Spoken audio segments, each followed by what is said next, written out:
This episode... What? I thought, hey, Todd. What? Do you think I can maybe do the sponsor this time? The sponsor? Yeah, please. Yeah, okay. I want to give it a whirl. All right. This episode brought to you by the Marvel Universe. Like the real universe, it's ever expanding and full of stars.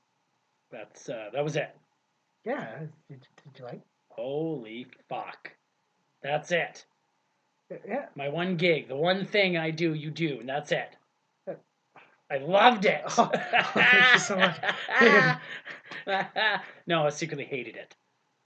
Just told you that. So do you want to do this? Do you want to do my part now? Yes. All right. This episode. Hey everybody.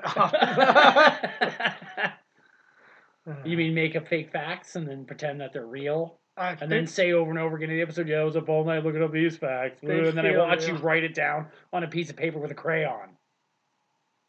With your foot. Hey everybody, we're watching Captain America the Winter Soldier, and you're listening to Miscast Commentary.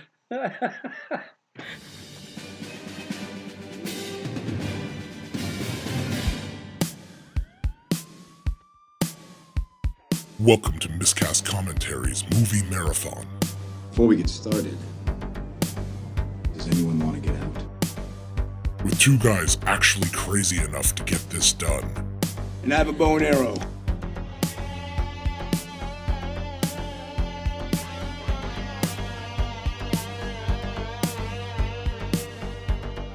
Now here are your hosts. Language! Joe Findlay and Todd Murray.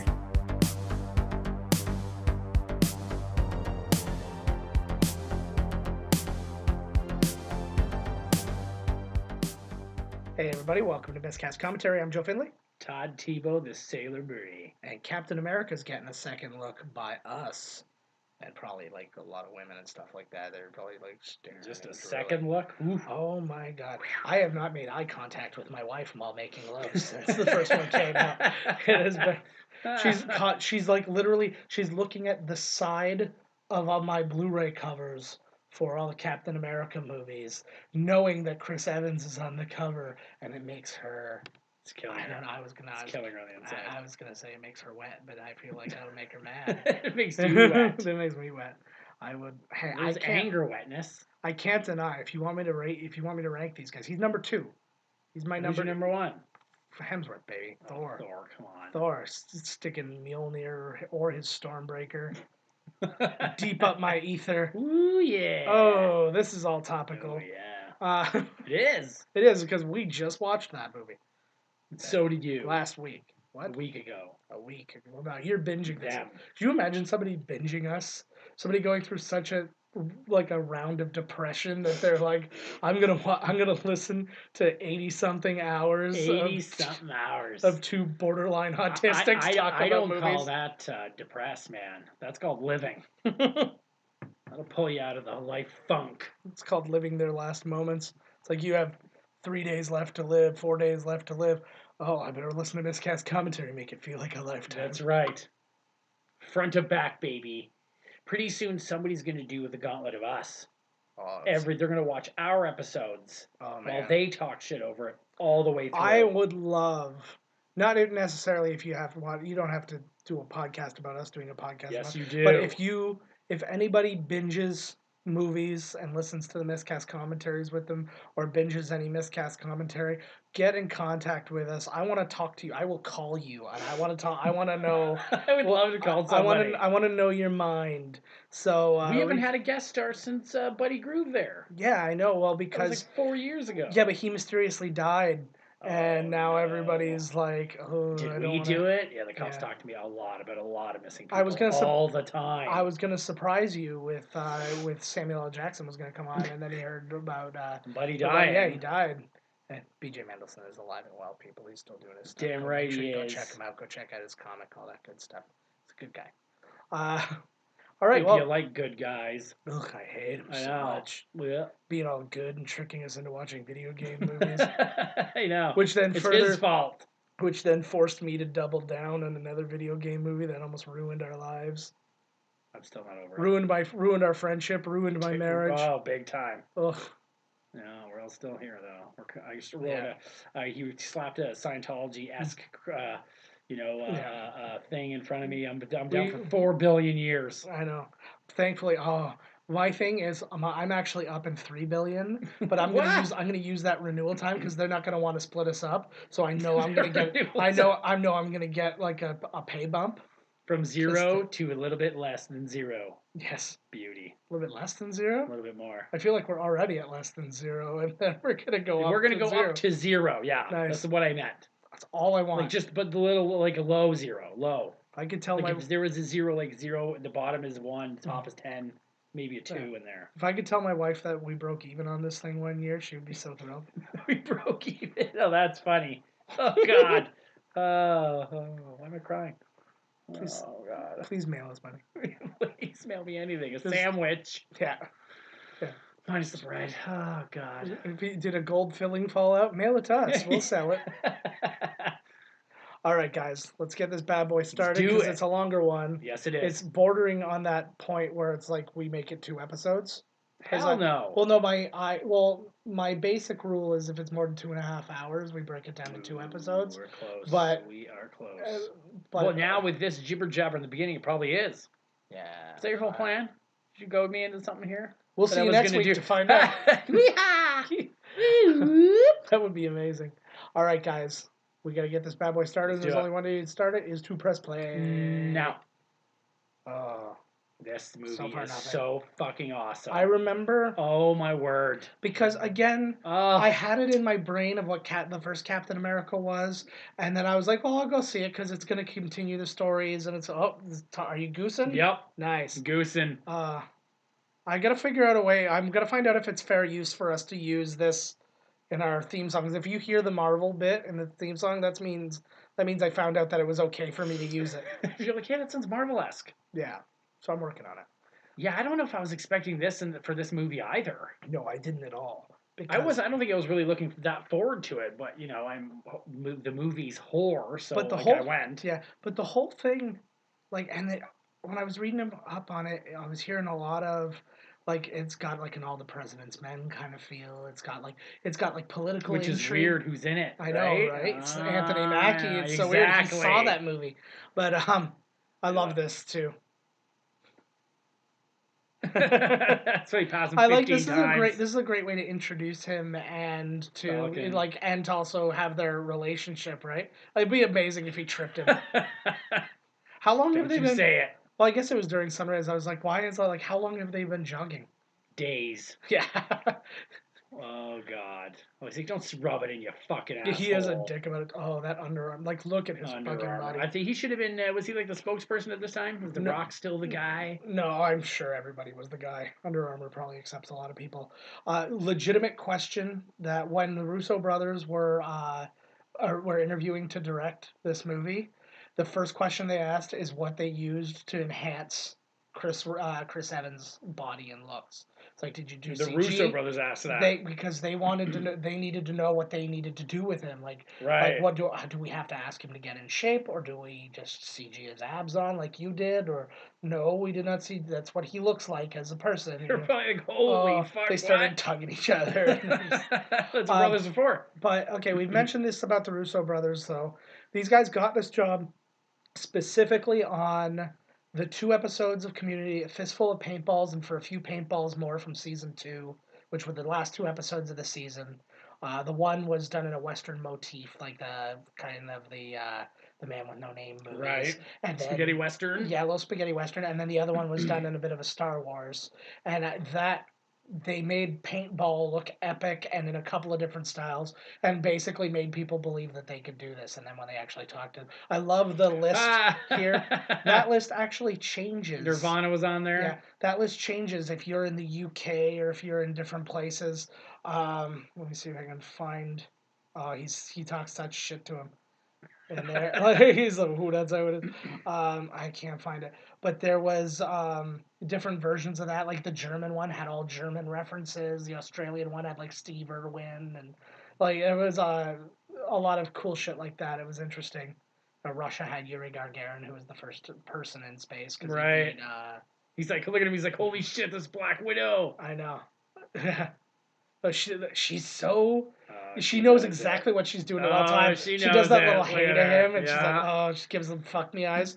Anthony Mackie, just wanting A, to be a Marvel character, and B, to have another black superhero out there for kids Yep. to see, what was constantly emailing Marvel saying, put me in, put me in, put me in. And finally, word got to Kevin Feige here, and he actually reached out and said, Wow. yeah, and he Like, yeah, this guy would be perfect for Falcon. Oh, that guy who's in like the Hurt Locker and all this shit, who's a really good actor. Yeah, I'm gonna go. Oh, Jess this Madero guy. and- oh, that's no, not him, but Frank Grillo. Oh my God, there's GSP. GSP, yeah.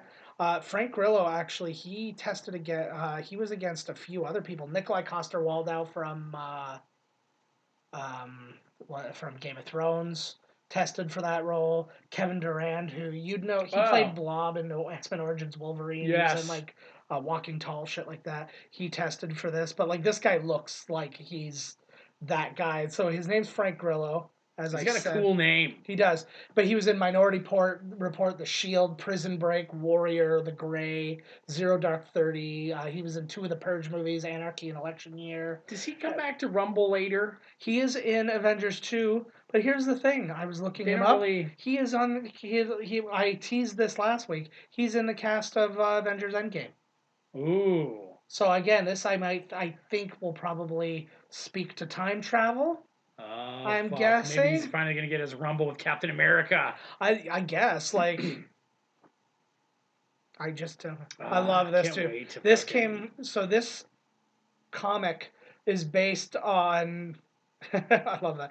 This movie is based on a couple of comic series. One obviously being Winter Soldier, and then also the Ultimate. I know, eh? And then the Ultimates. This comes right out of the Ultimates. It's like it's in issue 1 where he jumps out of a plane without a parachute. You know, the Runaways is coming on TV, I think. Was it Yeah. already on? Do you know that comic? Yeah, the Runaways is The on. It's in Runaways. season 2. Oh, okay, because it was like Well, a 2-hour season premiere, and I I remember reading some of the comic and really liking it. I aired at work. How was it?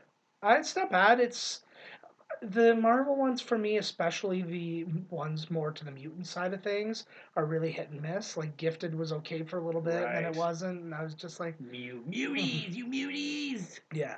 But this one's kind Look of at this. This is where I work, bro. Nice. See, Did this you is see, did you see him climb up that, this is why that it's one of chain Todd's link? That's favorite- how I get on a boat when I'm loaded. constant. Oh, that's. I just figured that was it. Holy, like, that guy's dead. you don't wait to get hired. You just board boats, and you're like, I work here. They now. wake up in the morning, there I am. Here's I'm the captain now. Irish. Here's a void check. My name's Irish. Send checks to here. Look at him running. Oh, this is So- a good scene right here. It's- See ya. I love though they do a really good job at making him so fast and stuff like that. Like I noticed that in Infinity War too. Like when he's running ahead of everybody, it doesn't look like sped up. Black Panther, CG I think, running. was faster. They were about the same speed, but yeah. Black Panther had it, but I think Black Panther started running first. That's fair.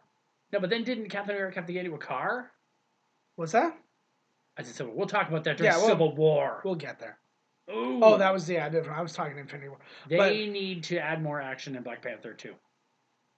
I was fine with what they did in Black Panther. I was too, but I mean the sequel's got to have more action. Yeah. Yeah, I don't Oh, know. yeah. But they do a lot, and they made very special point. Oh, they made a very special point to. I love that. There you go. They wanted him to be more offensive with his shield in this movie. Right. Another point I never saw. He paints his like he's darkened his. The whole thing's dark. His shield too.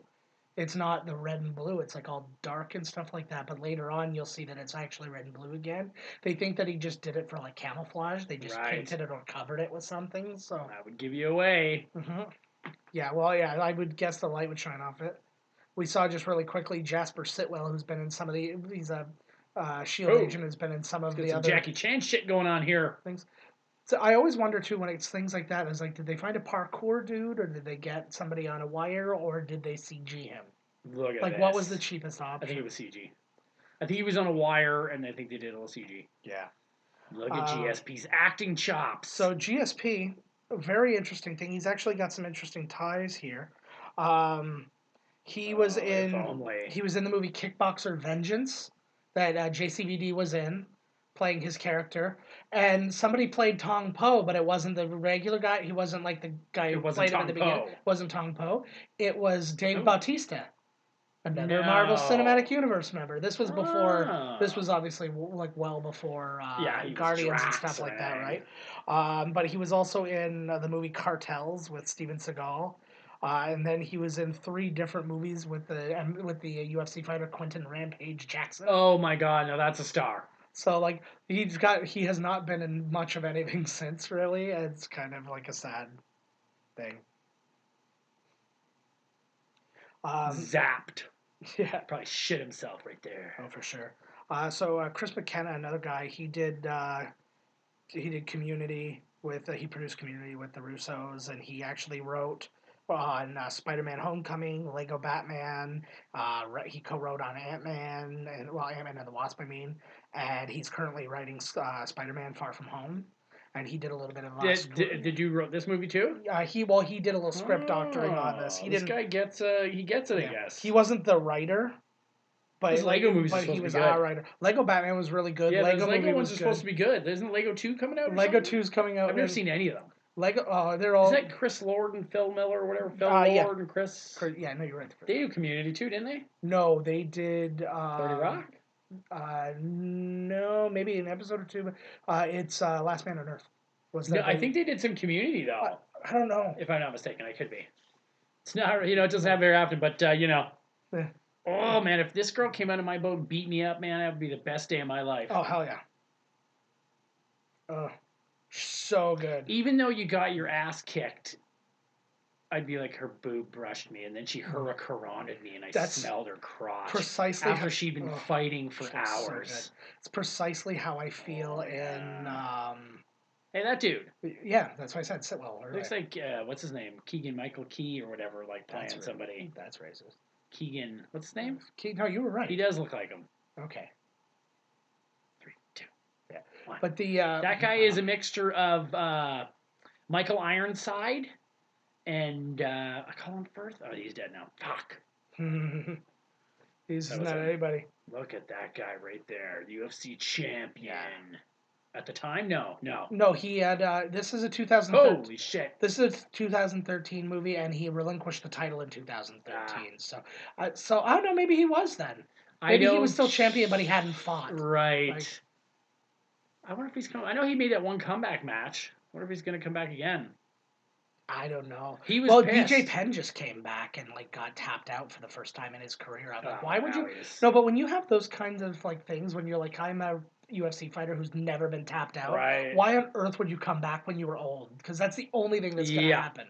Yep. I don't care even if you are GSP, bro. You ain't taking on Captain America. Yeah. He's got some shit flowing through his veins, isn't he? Is he all drugged up? Well, if you read the comics, there's all sorts of shit about these characters and stuff like that, and it's like, and they held a magic ring for 5 minutes. Right. Residual effects. And all that. Mm-hmm. And then in some... He went to a movie that Thanos was at. Mm-hmm. Apparently there's another one of those alternate universe storylines called House of M, where Magneto actually won, and him and the Brotherhood of Mutants took over the world and stuff like that. And in that version, Captain America was the first man on the moon. Oh, fuck. Captain America? Yeah. Oh, he lies. I got you now, Captain America. His hair. I like that his hair is messy. I don't know why that matters, but it makes sense, because he was just wearing a helmet. And you still got your ass whipped. I heard that he had actually quit UFC because after that fight where he got the living shit kicked out of him. Yeah. But before that, he was always telling Dana White, you got to drug test these guys. Like, don't tell them. Just drug test them. Because every guy he would go into the ring with would be all drugged out. Yeah. Like on steroids. But, they do a steroid run, and then they know when the guy's coming, so they go off, and with just enough time, when you take a piss, it doesn't show. Well, I don't think there's random testing anymore. I think everybody's tested. So no, I know they're tested, but they know when they're getting tested. No, but that's the thing. Oh, yeah. No, I was going to say, because usually they're tested after their fight, just like in the... yeah, and they all get fucking busted. Yeah. Like John Jones again. Yeah. Although they... Like, holy Christ. Although apparently they've figured that out, eh? Apparently he was innocent. Really?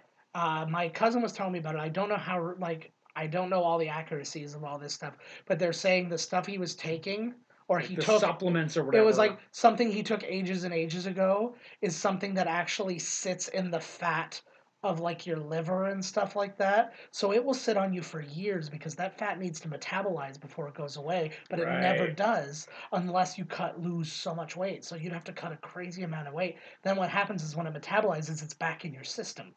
Bummer. For Imagine a you taking while. a piece, he's like, I'm not on drugs, So man. And they're like, yeah, you are. yeah. Clearly, your GP test. So when you're doing a weight cut, and then that's like right around the time when you're going to get tested. That's when it comes out. So Vegas. But it happened to him a couple times. I know. Well, I don't know if the other one was accurate or not, but they're saying that this one at least according to the governing bodies, this one appears to be good because Las Vegas didn't, or Nevada didn't permit him to fight, but Los Angeles or California did. So they actually moved the entire show or the entire fight from Vegas to LA. Oh, I heard that it cost him like $6 million or something to do it. Eh? Yeah. Good. Who cares? Dana White, It's man. not my money. Dana White needs to learn how to run a fucking company. Oh shit. Don't trust nobody. Does he have both of his eyes in Captain Marvel? I think he does. Yes, yeah, he's younged up. He's got hair. Yeah, he's got he looks good actually. They're doing amazing things with aging and de-aging now, just by doing the little dots on the faces and stuff. Like it's actually they do something here too. They do digital. This movie has very little CG compared to all the other Marvel movies, and that was on purpose. But the why? They just wanted it to feel like they wanted everything to feel like it was there. Right. Like there are things that don't exist that had to be CG'd. Like yeah. those helicarriers and but stuff they wanted like real action and real. But they're like, I'm not gonna like CG somebody jumping from here to here if I can practically make it happen. Right. If I can build a weapon, I'm gonna build a weapon. I'm not gonna like CG a bunch of shit on a weapon. Like just the little things like that. Yeah. Right? If I can shoot this in front of a river, I'm gonna shoot it in front of the river instead of like put you in front of a blue screen and right. the river there. No, I dig that. I like that shit. Practical's way better. And it was just stuff like that. But then it was one of the big things they CG'd is Haley Atwell. And when we get to her, you'll see her and like how well like she's aged and stuff like that. We'll get to that in a bit though.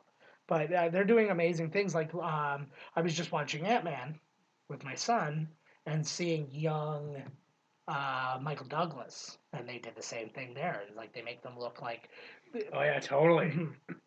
Or what's his name in Guardians of the Galaxy? Kurt Russell. Oh, absolutely. I couldn't believe that shit right in the beginning. It was like, whoa, look at Kurt. They must love seeing themselves too, right? Watching a movie like, holy shit. I wonder if it doesn't depress them. That's what I was literally thinking the same thing. They must be like, oh. It's like that thing. I used to look young and CG'd like that. Yeah, it's like that thing where it's like you're looking in like a rippling water and you're like, oh, look at myself, and then it smooths out and you see your face and you're like, oh no, what has become of me? What has become of me? You got some Shakespeare moment in the mirror. Like these. I prefer like a snifter glass of whiskey in my reflection of the window of the giant building I live in. I like that. That's how I like to have my moment. I like to see my reflection in the pool of my victim's blood. So this is an interesting time because this is around the time when Agents of S.H.I.E.L.D. got really cool.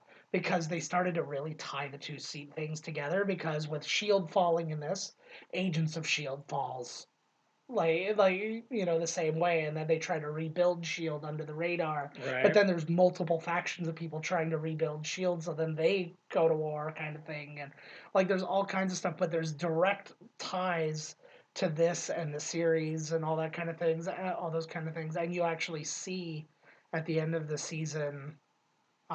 He shows Samuel L. Jackson shows up on Agents of S.H.I.E.L.D. And I thought that was really cool of him because he actually shows up, I think, 2 episodes. Oh, that's neat. And he's actually like flat out in it. And I think Samuel Jackson's a cool guy in real life. Yeah. I don't know why. I just feel like he is. Like he's been in the business for so long. He probably just doesn't give a shit. He to me would be the guy who's awesomely nice to you unless you fucked up. Yeah. Like he's like my friendship is yours to lose kind of thing. Because I think the perfect example is when somebody made a comment to him, and they meant to. I think they mistook him for Morgan Freeman. Oh and yes, like, oh yeah, you're the thing. And he's like, that's not me. And he's just like, what the fuck is wrong with you? And it's like instantly you could see that you've lost him. You can see it in his eyes. I remember. I've seen that. Yeah. Like. I think I remember telling the story or something on a talk show or something. I think the same thing happened with like a Lawrence Fishburne thing too. Somebody called it somebody said something about Lawrence him being Fishburne. That must suck, because, like, that's not... Why? Come on. Does it? No, but, like... You've got millions and millions of No. dollars. The heart of a nation. No, Popular but you no, really care? no, but I'm thinking of it at what? Do all black people look the same? That's exactly what I would think that they would think. And that's, and like... oh, because we're all the same, so I could be, Yeah. But, like, to me, like, it's just like, well, you're that really famous black dude. You're obviously the guy who was in that. You're obviously Don Cheadle. So, if you listen to the voice, that's Gary Sinise doing the voiceover for the Howling Commandos when it comes. Well, imagine going back through and looking at your old pictures. Yeah. This was actually all shot for the first Captain America. This was supposed to happen after he woke up. Right. But they were like, it seemed kind of weird, like he wakes up in New York and all this craziness, and then all of a sudden he's in Washington, and I missed the thing. Joss Whedon was on that escalator when he was going down. He was wearing a Captain America t-shirt. Oh, no shit. Yeah, there's Mustache Jones. Yeah, so you can hear... Yeah, that's Gary Sinise. You can hear him. What the hell did they get? Why Gary? Could have been anybody. I just think it's like... What the hell? Like, I don't know. You just know people, and... Oh, man. This seems like a really weird thing. Like, this seems like this voiceover was built specifically for just in case Captain America came to see this. Yeah. He looks so different there. He looks like a different actor. Yeah, he does, actually. I agree. This is like the story of us, this movie. It pretty much is. My God. Oh, there she is. Oh, yeah. Right down to us being in World War II together. Yeah, and one of us being frozen. One of us being taken to a facility and picked and prodded. That was me. That's my rage. That's where my rage comes from. I like now that we're getting into the new ones, and like we can have the cosmic guys, and everybody doesn't have to have been accidentally made in a laboratory. Well, my thing too is it's really hard to jump that. Oh. Okay, so let's get a good look at Haley Atwell here, because now this is all CG. None of this is makeup. It is? So this is all dots on the face and putting up wrinkles. Basically, putting up wrinkles. Yeah. Basically, they said that every time they saw like somebody with old person makeup, they all looked exactly the same. Yeah. So they're like, we can't do that. True. We have to do it a different way. I'm sure they could have makeup that's way better though. Like I'm sure they got wrinkle specialists out there now. They can, but the thing is with any makeup, like when you have prosthetics on, they don't move the same way a face does. It's just impossible. Like some areas can move fine, but not everything. Whereas these things, when you've got the dots, every dot will move if your muscle moves. Right, so then they can keep it... So you keyframe on a face, and then so when that part moves on you, that part moves on them. And they don't show her face very long either each time they show her. No, yeah, you don't stare at it. Think he banged her? Like right now, yeah. Like when she was all old. Yeah. I mean right now, but maybe later when the scene... He's notebooking. He's notebooking. That was us. Oh, but I got married afterwards. No, get out of me. And then get out of me. And then he's like, "You can forget before I finish, baby." That's what I said. Oh my prey. I mean girlfriends. To all the girls. So this is what I dig about Captain America, because Captain America always does what's right. Yes. For the people. And now that doesn't necessarily mean it looks like it's the right thing at the time. But he always does what's right. That's why the Hulk in the comics, he was always like, what does Captain America think about this? Like, where is he? Yeah. Because I need to talk to him, because he's the one who's always got his head on straight. He's always, like he just said to Fury down there, he's like, man, because right when you could see right in his face, when he saw all those war machines, he was like, this is not good. Yeah. He's got, he has, and something they said that like his struggle in this one, like in Avengers, his struggle was with technology and new things and stuff like that. Whereas in this one, his struggle was like everything felt more black and white when he was alive before. Of course, when you fight Nazis, man, it's clear just, lines, right? But I also make the argument. I'm like, would there not also be tons of spies and all the same kind of things he's encountering now? But that's what they're saying is basically he's having a real hard time with all the gray. Yes. Right now, and that's. Well, because there's so many, like he even said that, like, you're still lying, Fury. Fury. I don't remember blocking myself from all this. See, I got that. I talked about it last week, but I got that Snake Plissken thing, and I said I would have rather have gotten the eye patch, and I would have rather have gotten the Odin one. I also would have rather have gotten the Nick Fury one because it looks leather. Yeah, it's got a thick strap on there. I like these. One of them should have had Tupac in it. That's the guy from One of them Matrix. should have Tupac. Yeah. That would have been great. Now, Yeah. every hologrammed artist should have been up there. Yeah, that would have been great. So actually, a lot of guys. So two of those guys are from other big movies. The guy at the far left was the accountant in The Dark Knight, who the Asian accountant who Batman goes and gets from okay, Japan. yeah. Oh, And then- there he is. And then the Indian gentleman. That guy looks like Chief of Staff John Kelly.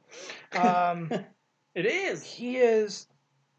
He was in Entourage, I think. The Indian gentleman here, or whatever. We just saw his reflection there race for a he second. is. Yeah, he was in The Matrix, if I'm not mistaken. I'm pretty sure he was the guy who meets Neo at the train station. He's got his family. He's like sneaking his daughter in with the train man. In Matrix? The third one. Oh, yes, he is. Yeah. Yep. So, I didn't mind the third one, actually, except for the last fight scene. yeah. That was So- all right. Oh, my God, they're not even there. See, that's the tell you, two and fucking three conference. both have a fight scene that I really didn't like, and then 2 and 3 are you have to watch them with one. Like it has Yeah. to be watched as a whole, and it can be fine, but they don't stand alone. Right. Neither one of them. But the first one stands alone. Yeah, It's the first awesome, one's man. That's how we. Did you see those guys in those holograph chairs, everybody? Mhm. That's how we do the show. We've never Like you met. said. Never. Nope. We just make stories up, and I just go, yep, that I don't- happened in our past. I've never seen his face, only his penis.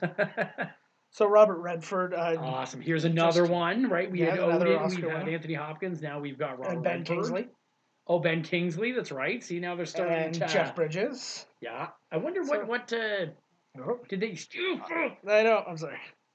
First you take my introduction All right. gig, and now you're taking my hitting the microphone gig. I'm the only one who's been doing. I it know. lately, too. I apologize. Because I've been paying attention. Oh. Yeah, were you gonna ask why he did this movie? Yeah, no, just like where, because it works totally for him. Oh, well, actually, I know exactly why. He Oh, did the movie. great. He took it. Main reason was his grandkids were really into the Marvel universe, and he thought it would be cool for them. Like he was like, it'd be a neat thing I could do to be in this movie for them, kind of thing, and it would be like I'd like to see them see me in it, kind of thing. He also wanted to be a bad guy, which is not something that comes up a lot for him, so he was down with that.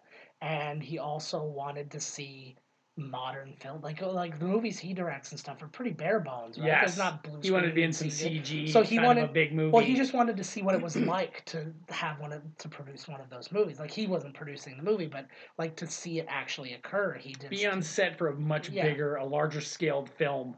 He was just interested in the like the logistics of it and stuff like that. I was like, so it was kind of an interesting thing because you hear a lot about, oh, my kids really like this stuff, so I did it. So it means you didn't have any real stakes in it. You just Right. wanted to make your kids happy. So I thought that's kind of where he was. Then I was reading, oh, I don't want to play that guy. Okay, well, that's kind of interesting because there's one place where you're cultivating a lot of villains in superhero movies, so this will be a draw. And then to hear about the other thing, I'm like, oh, I that's like that pretty actually. cool. No, it does because he makes movies and he's like, I've never Mhm. made one of these. Let's just Yeah. see what this one's all about, And right? and to think of the movies that he's done, he's Barefoot in the Park, Butch Cassidy and the Sundance Kid, The Way We Were, The Sting, All the President's Men, Out of Africa, The Natural. He actually played a character named Brubaker, and Ed Brubaker is the guy who wrote the comic for Winter Soldier. So That's just a very cool Oh, trivia a piece little right thing. there. Thank That's you. a neat one. That's why I wrote it down specifically because I thought you would say it was cool. I think that's pretty neat actually. He directed Ordinary People, Quiz Show, The Horse Whisperer, Legend of Bagger Vance, Lions for Lambs, which I really liked Lions for Lambs, actually. Cruise is in it, of course you Yeah. do. Come on. No, it was good. Well, at first I thought it was going to be a America type thing, but it's not really. Like, it's kind of looking at it from all sides, which was Right. kind of cool. This was really neat, too. You know, the beginning of this. This was shot cinematography in this Cleveland. movie is really nice too. It is. I agree. A double take. I really Maybe a like... triple take. No. This is, like, Fury as a character.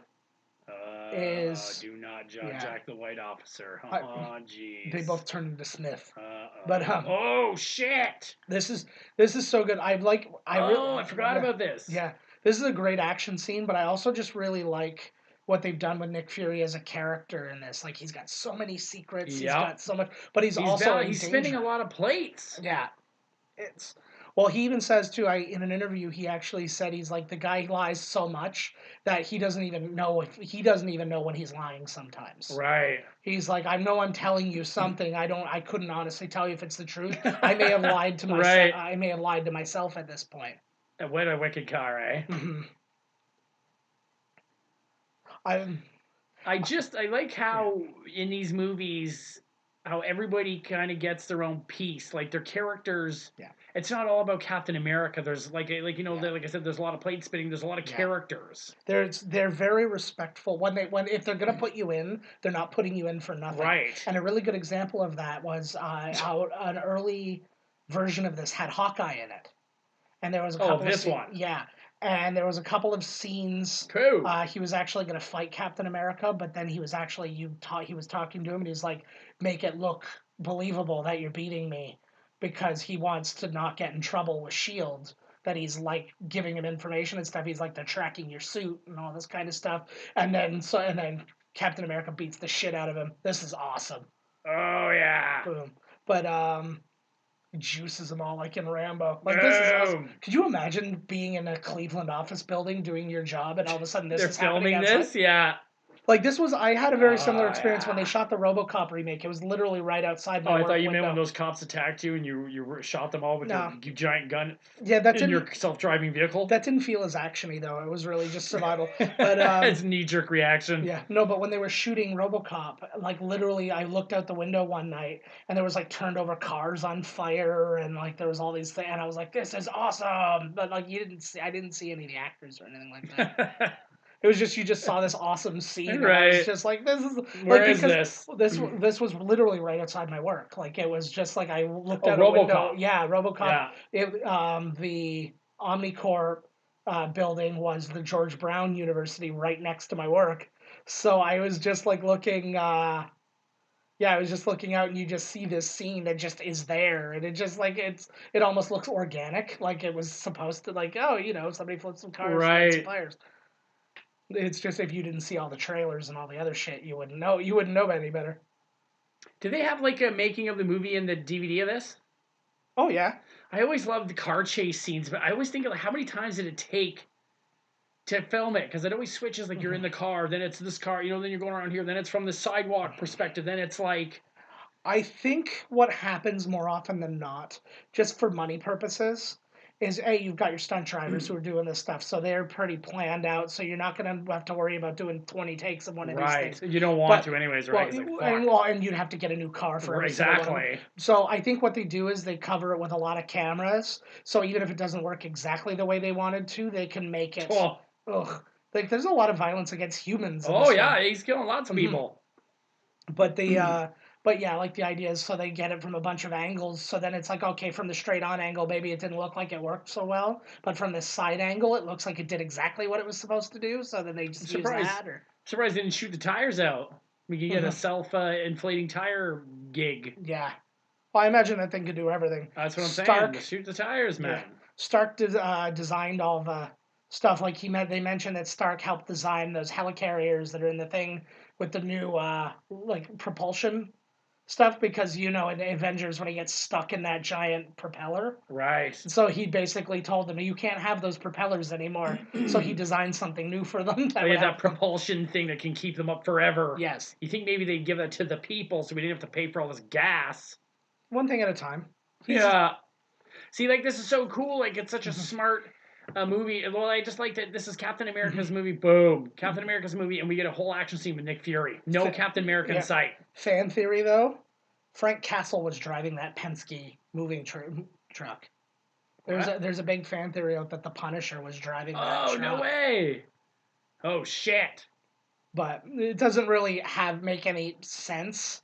Woo! Like, there's no real, because, I mean, he doesn't have any specific ties with S.H.I.E.L.D. He'd just be driving around. It would just been a random, Yeah. Like, in that case, it could have been E.T. It probably was. This was cool, and again, because I didn't know the story and stuff like that, this was a big, all of this was a huge shot. Like, I did not even catch on to the foreshadowing of all the Bucky Barnes stuff they're talking about. I knew right away, just because they ruined it. No, I was really good. This made me laugh because I thought he was getting out a lightsaber. They actually, and again, an interesting thing. The episode of Agents of Shield that came out right after this movie. So like 3 days after this Holy movie, fuck. I know. 3 days after this movie came out, you find out that the character Fitz from Agents of Shield invented that thing that he was just holding because it shows him using one for another purpose. Oh, that's And they were neat. like, yeah, I you like built that. It wasn't just some stupid way to get him out. Like, how's he going to No. get out of this? He'll use a laser beam pen to, you know. And then not only that, give it some backstory for Yeah, no that's what reason. makes it better. Yeah. Oh, yeah. Here's the sexy Just so Emily he Van seemed to be Camp. coming out of the hallway every time he's coming up, huh? Yeah. Another weird, yeah. And that's a cool thing because you do find out that she is the niece Yes. of Yeah. Peggy Carter there. Something interesting, though, about Emily Van Camp, she dated another member of the MCU, Chris Pratt. Oh. They dated when they were on Everwood together. They played brother and sister, but they were fucking in real life. Kinky. Right? You know they call each other by their character Just names. like John and Joan Cusack. Oh, product placement. Yeah. Angelina Jolie and her brother. Yeah, totally. But yeah, so like Emily Van Camp, very young for all this stuff, but she was in Are You Afraid of the Dark? She was in The Ring 2, Everwood Brothers and Sisters. The Ring 2, that's where I know her yeah. from. Are you afraid of the dark? Her big thing was Revenge, that TV show on yeah. Which I always said, because I didn't watch it, but my wife did, and I'd come in and she was always talking to this random Asian guy who was like guiding her to getting her revenge because basically this one family like fucked over her entire family and like her dad died as a result and all these different things, and or went to jail, I don't remember. And she was always talking to this one Asian, so I just kept calling him the Revenge Yoda. She went to her Revenge Yoda to. Because that's basically what he was doing. He like literally They probably trained have that her. doll too, because they have one figurine for everything. Yeah. Get your revenge, Yoda. Oh, there he is. Crashed a Oh, drunk on the I couch. thought you were talking about. this version of Sam Jackson. I was like, oh, battle damage, Nick Yeah, Fury. of course. Yes, that too. Nice. Oh yeah. You don't even have a wife. Again, I really like these scenes because it's all intrigue. Like it's like there's secrets and everything's. You have to say secrets like that. Yeah, like the Conan. Remember the old Conan sketch, the Celebrity Secrets, like David Bowie. Takai secrets. I love that skit. That was a killer. He thinks it's celebrity. He looks around. He's like, "Oh God, ears." One time I said, "It's good to be in Cleveland." That was a lie. He types really well. Even my phone. I wonder if he pre-typed all those. Yeah. He was just going between messages. Yeah. Oh fuck. I like this too because they had that moment of distrust earlier, and then you have this. He's like, you don't trust me, shit. but you're literally the only person I can trust. Oh fuck, they found you. And again, like this was one too. Again, I bought into. Like I'm starting to feel like I've just really been gullible through this whole thing. But I bought into it because he's been in so many movies. Like I was like, well, it would make sense that his contract is up and he's done. So I was like, I often think about these movies from that standpoint. Woo. Oh yeah, their neighbor got the big old gun. Agent 13. Mm-hmm. Kate, that actually is a reference to another S.H.I.E.L.D. agent, apparently, in the comics that I don't know anything about. She's really cute. Yeah, she is. Of course she is. She's in a movie. They're not all cute. Yeah, they are. That one wasn't. That was just some cute girl that they made look a little slightly less cute. Yeah, exactly. Well, there's that one. Oh, fuck! I love that. I want to say it was American Horror Story, the Freak Show season or whatever. And there's one that looks like a friggin' monster, and then I saw a picture of her in real life. I'm like, oh my god, she's a goddess. Like who, that chick? No, I can't remember the name of the woman. But I saw her and she's got like this big unibrow and her hair's all tight and she's got these weird teeth and big unibrow. And they did literally everything. Oh, you know what? That's the girl from. I think I know who you're talking about. She had big old buck teeth. Yeah. It was the girl from American Horror Story. That's why. Then they. Oh. Man. Oh. This is proof we're not in the same room. But the See, even that shot of Winter Soldier, because they've got the stuff over his eyes. This is the same reason nobody knows who Batman is, because he's got that black stuff over his eyes. This. I didn't know who it was. He has a feeling he knows. He knows those moves, that hip movement. Now, I imagine that you share the same opinion as me. I don't. Oh shit. No, but I am of the opinion that Scarlett Johansson is way hotter as a redhead than a blonde. Yes. Yeah. Okay. Yes, See, I agree. there we go. Is she still going out with the Saturday Night Live guy? I think she is. Yeah, I to think my I just saw knowledge, them. Colin Jost. Yeah. That's what I'm saying. Oh, Beef there on it. she Oh, is. is she still going out with that Is Saturday Night Colby? Live guy? Is that Colby? Yeah, and she's with Taron She's Killam. a smolder. She is hot. She was in an article I was reading about, but it was all about. It was like the top shows that had like terrible like that were really good but had terrible endings. Right. And How I Met Your Mother was amongst the tops on that list. Good. And That show was fucking terrible. Oh, see, I loved that show, except the end was awful. The show was garbage. It's because like I've never seen a show that had such intense continuity. Like it was I hated when they always had like, what's wrong? Oh, let's help you solve your problems with your dad, and then they all go, and while you have your moment with your dad, they're standing 2 feet over, like watching, and like like oh, they're making. I was just like, this show fucking blows. I don't actually recall. I recalled none of It's like that one happening episode where that happened. I was like, forget this. I felt the conversation was so like kind of like Dawson's Creek, where it's like nobody speaks like this, like nobody has relationships like this. But yeah, the like to me, like I remember like there were moments where they tell you there's like one of those random cutaways that you would see like in a Family Guy episode, and then they're like, yeah, well we'll get back to that, and then 2 years later they do. They're like 2 seasons later. They're like, oh yeah, so like here's they got a good continuity person. I don't well, know how they faked this. Oh, they explain. Huh. Anytime you should think about it just before like you ever say I don't know how that happens. Literally, movies like they're, take like a they're lot not of, going to. Yeah, movies take like a lot of not, time to explain this. Well, some long ones. See, this is like the beginning of like to me the beginning of Black Widow's journey. She's just in the other movies, right? But this is when she gets like an emotional storyline. She gets more of it in Avengers 2, and he learned from Coulson. Yeah, he needs to give them something to fight for. That's right. It's like this time I'm gonna die. But oh, she's crying. Oh, so you're hardcore. Yeah. Agent boo-hoo. Yeah, but he's the one who like saved her. He's the only one who could eat her asshole correctly. Oh my god. I can think of nothing else now. Woo! She's not my top pick, man. I'd eat her ass after I saw a mine, 20-mile jog. I had a hell of a time. Yeah. I'll go on that jog with your brother. You want to do like No, I'm waiting at the end of the jog for him. No. Here it is. Me and her will race. Okay. Whoever wins that race, that's whose ass you have to lick. Oh, I've never been more confident about whose ass I'm going to eat in my life. Yeah, I'm going to fuck her over. I'm going to cheat. Oh, no, I was just going to ask you to bleach. Already done. Sweet. So I had to, it was like, who do I go see? Do I go see Amber Heard? Yeah. Who is, I think she might be my number one stunner now. Like, I don't know. I think like she's occasionally attractive, like like she's either really hot or I just look at her and I'm like, I think she's gorgeous. Oh, I always thought from this scene right there, somebody's gonna get like what if somebody loves Hubba Bubba at that office? Somebody's gonna get that thing for free. They should have gotten like the shittiest thing, like Zagnut or something like that. You want a Zagnut? Hey, go over here. That's why I was thinking about that. I just watched an episode of like one of those baking challenge things. It was a Halloween one. It was the 30th anniversary of Beetlejuice. Right. So they were doing like gingerbread houses for Beetlejuice. Nice. So that's what made me think about that. Look at how young he looks there. I feel like that was just a picture they took together. Like they met. I have a real thing for Haley Steinfeld as well. Yes. And I had to choose between Haley and Mira.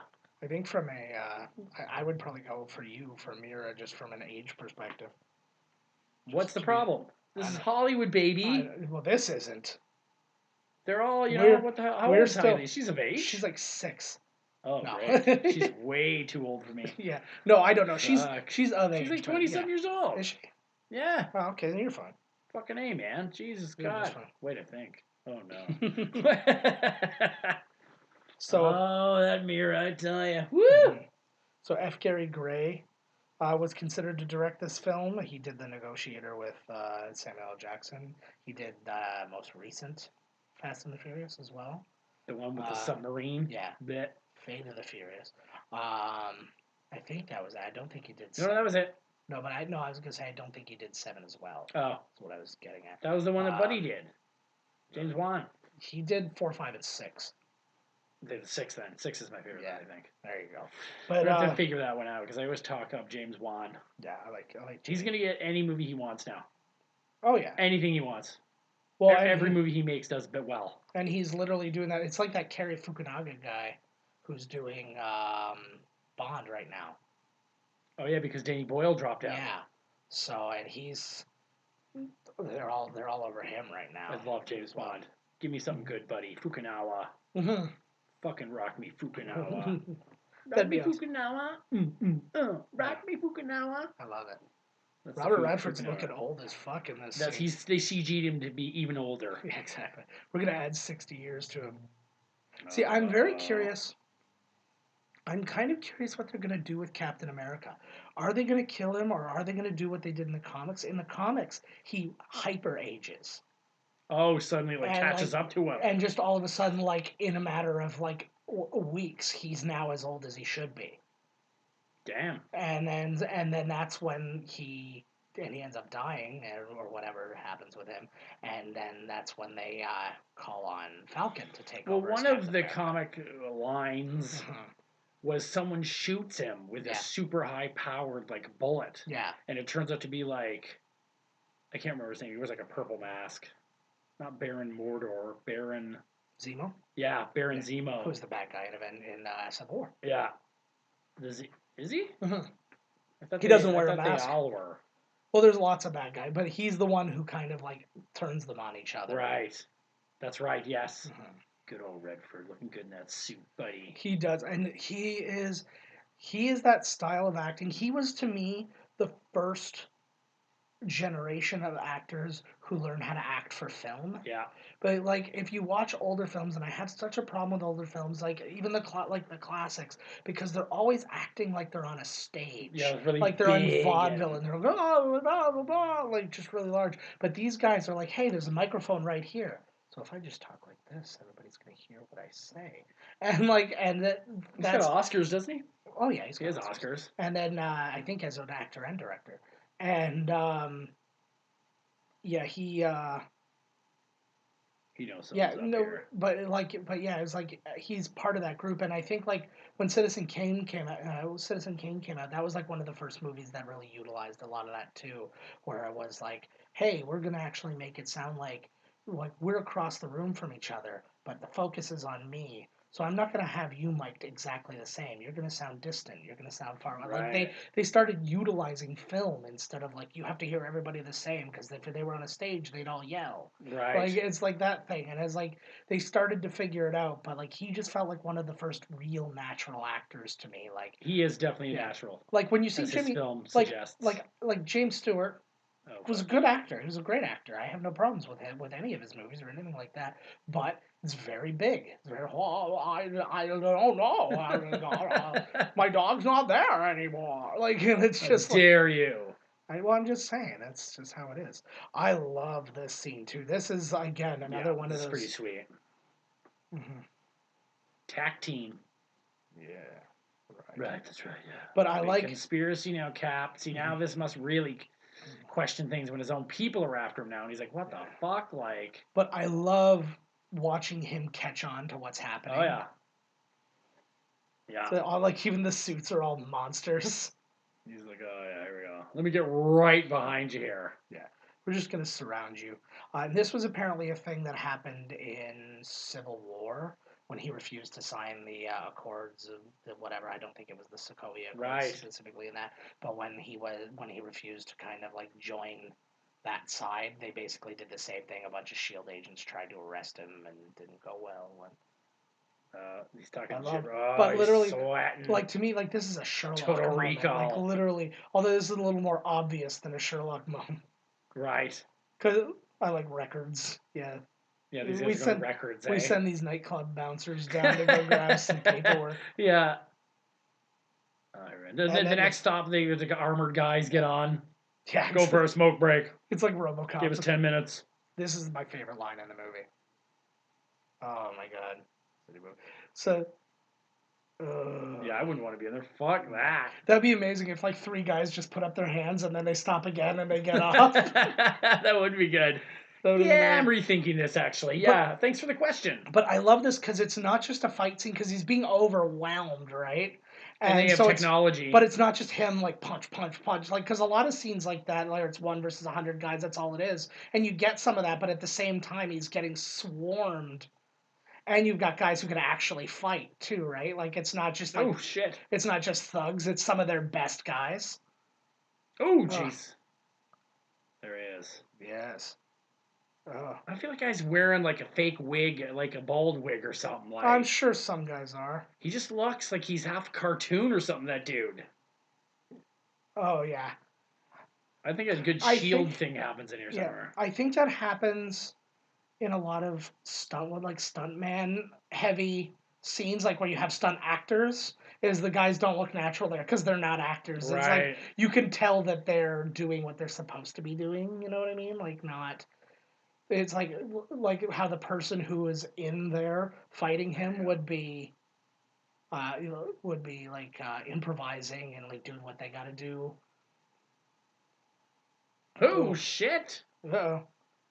Thank God for emergency brakes. I'd He like knew to it see. was up. I'd like to see one guy like wake up just as the thing's falling and not notice. He's just like, ah. It's weird for him to not know anything about the world, but he knew that that thing was going to have emergency brakes. Maybe he just didn't Oh, care. he's figured it Maybe the out. emergency brakes just worked out. A couple of years have passed now, so 2 years have passed between since Avengers. That's enough time to figure out that elevators have You have brakes. nowhere to go. Yeah, I love this too. Just Oh. this slam. Oh. Like that. Good news. Like I got Oh. news for you, buddy. The shield doesn't break your fall. Probably made it worse. Yeah, because it's made of vibranium. And taking vibranium to the ribs is probably like a shitty thing. So this is where you actually finally get like. Woo! I liked like the twists and stuff. Apparently, there was at one point Coulson was going to be the bad guy. That he was going to be the Sitwell. Ah. And then they decided they liked him too much and they wanted to do something else with him. So they kill him, and then they decide they're going to do Agents of S.H.I.E.L.D. and all this other stuff, right? So then they're like, okay, well, we got to find somebody else. And then they're like, well, Sitwell's been in all of them. So he's a great guy. That's a smart sub in. Well, it's got to be somebody who you have some stake in. Like, you don't know a ton about Woo! Sitwell, but you know enough about him that it's like, oh, he's been on the good side this whole time, and now he's bad. Like, up is down, black is white, that sort of thing, right? Well, in this case, but like black is still black. He's still black, but You said black a lot there. yeah. Oh, we fucked that thing up real good. Yeah, that's pretty good. He's like, oh, I could have used that to fly away. I can't. Like, Now we gotta run. I probably should have just ran up and threw the guy out of the hatch. God, she is, eh? Especially like Right there, where she's got her hair down and shit. Yeah, her hair's too nice though. Like She's all got the other Wonder Woman-esque features. She does actually. She probably would have gotten away with making a pretty decent Wonder Woman. Now that you say that, not that I don't like Gal Gadot, and I thought she was gonna. What? No, I'm just saying that. Oh, okay. I didn't hate her. Just I think there could have been a better Wonder Woman, but she does. She's serviceable. I love my favorite thing about Wonder Woman is people have been wanting to make it for so bloody long that he like people have come and gone who were like in their like mid-20s when they were talking about her. Now they're in their 40s. Yeah. It was like They offered that to me 20 years ago. Well, like they were talking about Lucy Lawless back in the day, right? Oh, she'd have made it all right. Well, she would have. Too close with Xena, though. Too close. Mm-hmm. Well, I believe I do like the whole newcomer. I know Gal Gadot was in some things, but to me, she was newcomer. She's in Fast and Furious. Oh 4, 5, shit! and 6. See, I love that. This is and they did that so well. Again, talking about the cinematography, like to shoot something, a shot like that is hard to do. Oh jeez, rip the fucking arm off, brah. Yeah. Almost, well, not almost all, but like a lot of the dialogue that these two have together, they wrote. Like they basically, a lot of the dialogue that these guys have together, they wrote it together. Oh, like these two. Yeah. So it's like I think that what they did, because nobody knows their characters like them, but they probably I think they took what was already there and then kind of like rehashed it. Right, that's what I would think. Say Like, this is the kind of thing you got to get across. Just do it. Yeah. So they went back. Like there was probably words on paper, and they're like, "Is it okay if we kind of like us it up a little bit?" That's like the whole she's like, why would he not give it to Captain America? I think you should know by now that his character is pure. Yeah, exactly. And if there's one person who's not gonna fuck anybody over, it's Captain America. Definitely not a Skrull. Yeah. The Winter Soldier. An interesting thing about him Woo, girl. is in the comics, the Winter Soldier trained her. Ah. Because, again, timelines start to fuck up, though, because of they're using the current date and stuff like that. So she was born in the 80s in this, so that becomes too close to everything and like all that. Whereas in that version, it was probably the 60s, which would track better, like as far as age and stuff like that. But they actually like had a relationship, her and the Winter Soldier. Oh, and all no that stuff. way. And that's how they come to be together, right? Ah. Yeah, but that must have. Okay, so then that would have been the people that trained her, trained him. Yeah, well, he. Or turned him into whatever. Yeah, well, he specifically trained her, but yeah, there were people behind. Oh, so like when she got there, he was already there. Yeah. So The basically. Black Hand. Yeah. So basically, if he was like a special agent of Hydra, she was also an agent of Hydra without knowing it, type thing. Right, because she said that she was bad before, right? Her little black book or whatever. Well, she was a Russian spy. Is that what they were called in Daredevil? The Black Hand, or were they just the hand? They were the hand. The unseen hand or something. No, yeah. The thing she was in, she was more like KGB. Right. So, KGB. Oh, I love look at his nerdo. He's nerding out. I can't even tell it's him. Well, it was funny. These guys were in The Perfect Score together, which is they like had to steal like the SATs or something like that. Right. And then like so they make a mention of this too, and they're going through things, and they're like they even know all our SAT scores, and it's them dressed kind of like exactly like that. And yeah, it's them dressed kind of like teenagers, really. Oh, you know you can trust Fury. Come on. So it's interesting because he had his stuff on before, and now you notice he's wearing plain street clothes. So this is where that Hawkeye scene comes in, because they were fighting, and he tells him that he's like, "There's a tracker in your suit." And so what he does is basically these guys are driving, and they're driving to a basketball court where his suit's just laid out in the middle of the basketball court, and then they have to like scramble to come find them after the fact. Right. And so they just removed that completely, and they skipped right to that. Yeah, what the hell? He's got some clothes on from somewhere. Yeah. Oh, this guy. DC. I keep wanting to say DC Carla, but I know that's not it. It's his name is DC something though. He's an author, and he's like he's written some like movie shorts and stuff like that. This dude? Yeah, he's. I feel like I'm seeing him at my local comic book store. He's he looks like everybody. One of those guys. he's perfectly fine. See, and this is another thing. I've been Aaron. That's like totally something they would say, oh, right? For sure. I liked.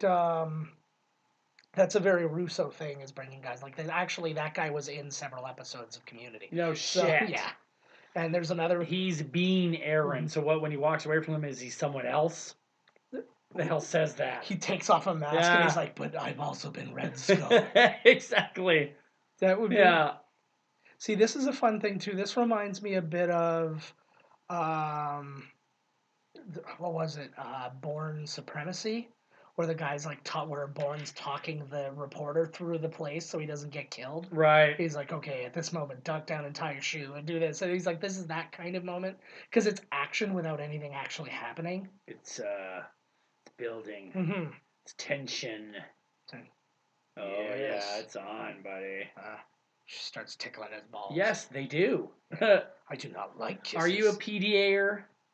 Not like really like making out all the time and shit outside. Not like making out and stuff. I will kiss her in public because, like, I'm a person. The tongue in the but world. I one time we were just married. I think like it was like a month later. We were actually Carrie was in another wedding and we were both there, and we were both in that wedding. And I was like, and we ended up making out really bad on the dance floor. But then my favorite moment of the night, I went to go get us a drink, and he just saw the bartender just saw me leave her, and he's like, "Yeah, so what's her situation?" And I'm like, and I just had to say, I'm like, "Well, she's got a ring that looks a lot like the one that's on my finger." And then he was like, "Oh, sorry." And I'm like, "It's all right. You didn't." That's hilarious. So you think I got a chance, or you're going to blow it later on tonight and I can squeeze in there, huh? Hey, the realistic answer to that question is yes. So.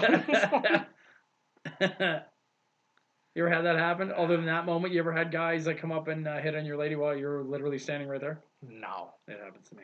Or it has happened. It's like, it's infuriating. Yeah. It's like, what do I do here?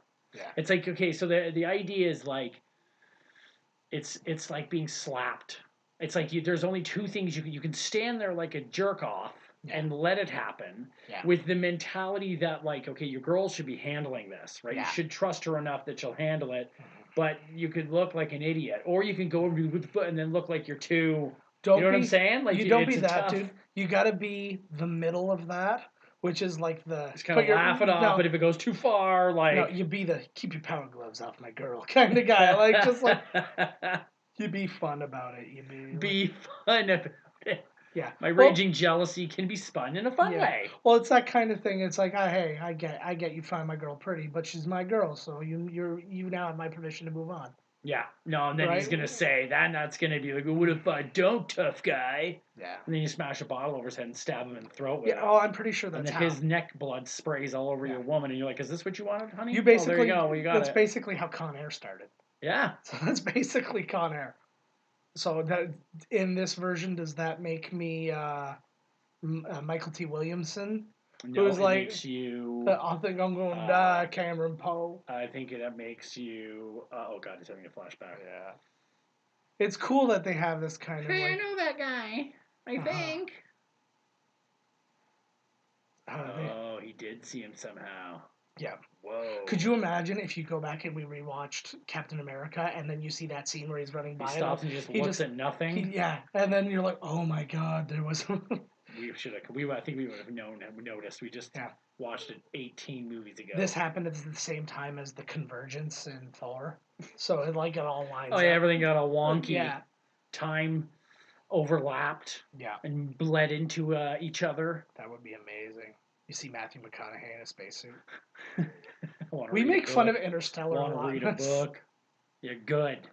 I know, it's just funny that we just are constantly just, like, it's something we shouldn't even give a shit about. And it's just like, it's all I think about. But it's literally only that scene. We just are constantly like just that God, scene. I made it through like 12 minutes of that movie and I was like, fuck this. This is my biggest bummer about Agent Carter is that they didn't make it to S.H.I.E.L.D. They were working for SSR. And it's kept happening, and then I'm like, the moment's going to happen where they create S.H.I.E.L.D. because they have two of the people. They'll have to get around not having Tommy Lee Jones because he's not coming on the TV show.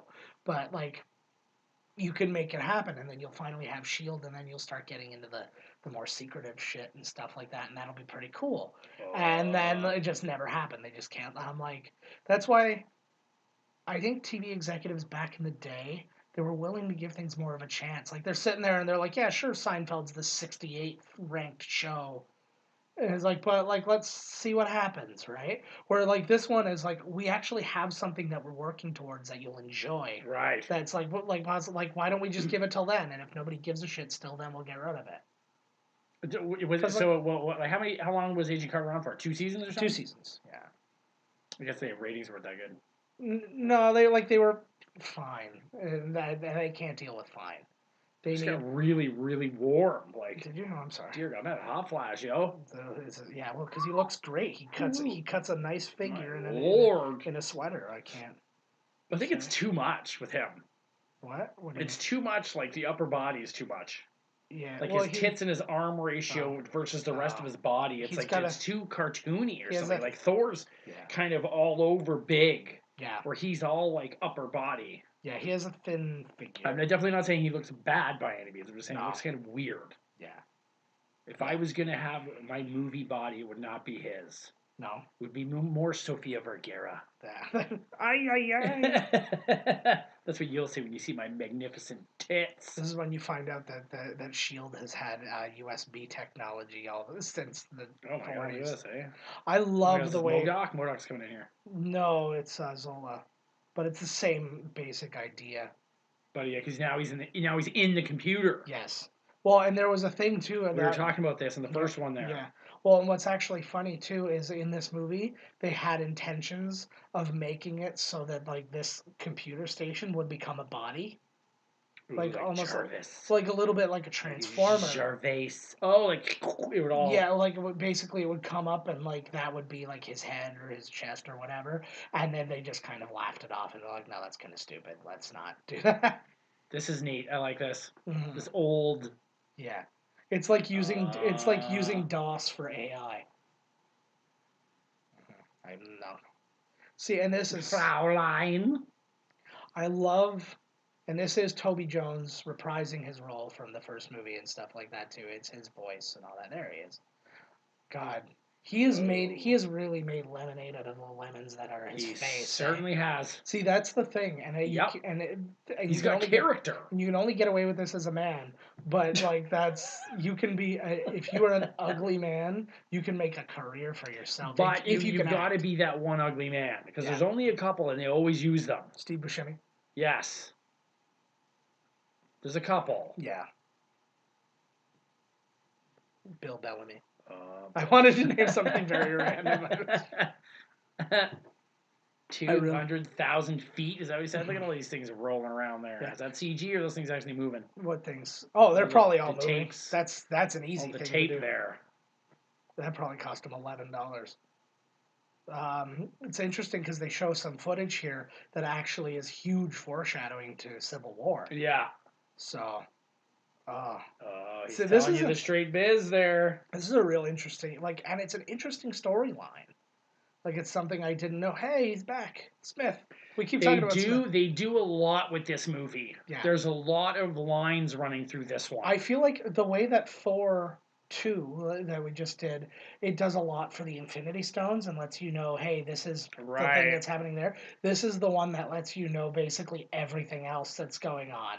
Like, is like nothing, how nothing can be trusted, how... Spies upon spies upon spies. Mm-hmm. Who do you trust in this world? That's really... My God. Ugh. And that's really the thing, right? Oh, well, you know what you're getting into when you show up to the party, I guess, huh? Mm-hmm. It's all in the brochure. Yeah. See, and I love this too, just this idea. So you just saw... Yeah. So that's what they're saying. Like, they just showed the Stark.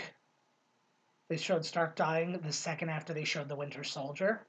So you actually get a little bit of a Civil War spoiler, which is, again, like, how far ahead are they planning? Like, what is their long game with these movies? Which makes me think, okay, we've got Endgame coming, but they must still have, like, 6 or 7 movies ahead planned, even though they're not telling us, right? Like, yep. And, so, because that wasn't an accident. There's no way that was an accident. That I don't think so either. They knew exactly how it was lining up. So did he just admit that S.H.I.E.L.D. is Hydra? Yes. Whoa. Yes. Well, basically, S.H.I.E.L.D. was S.H.I.E.L.D., but then Hydra they've been infiltrated within it. They've been infiltrated like and cancer. And then became a lot of the biggest positions. That should have hit Romanoff right in the face. That would have been amazing. Whoops. Bounced off her tit. And she's like, oh, and it becomes like a...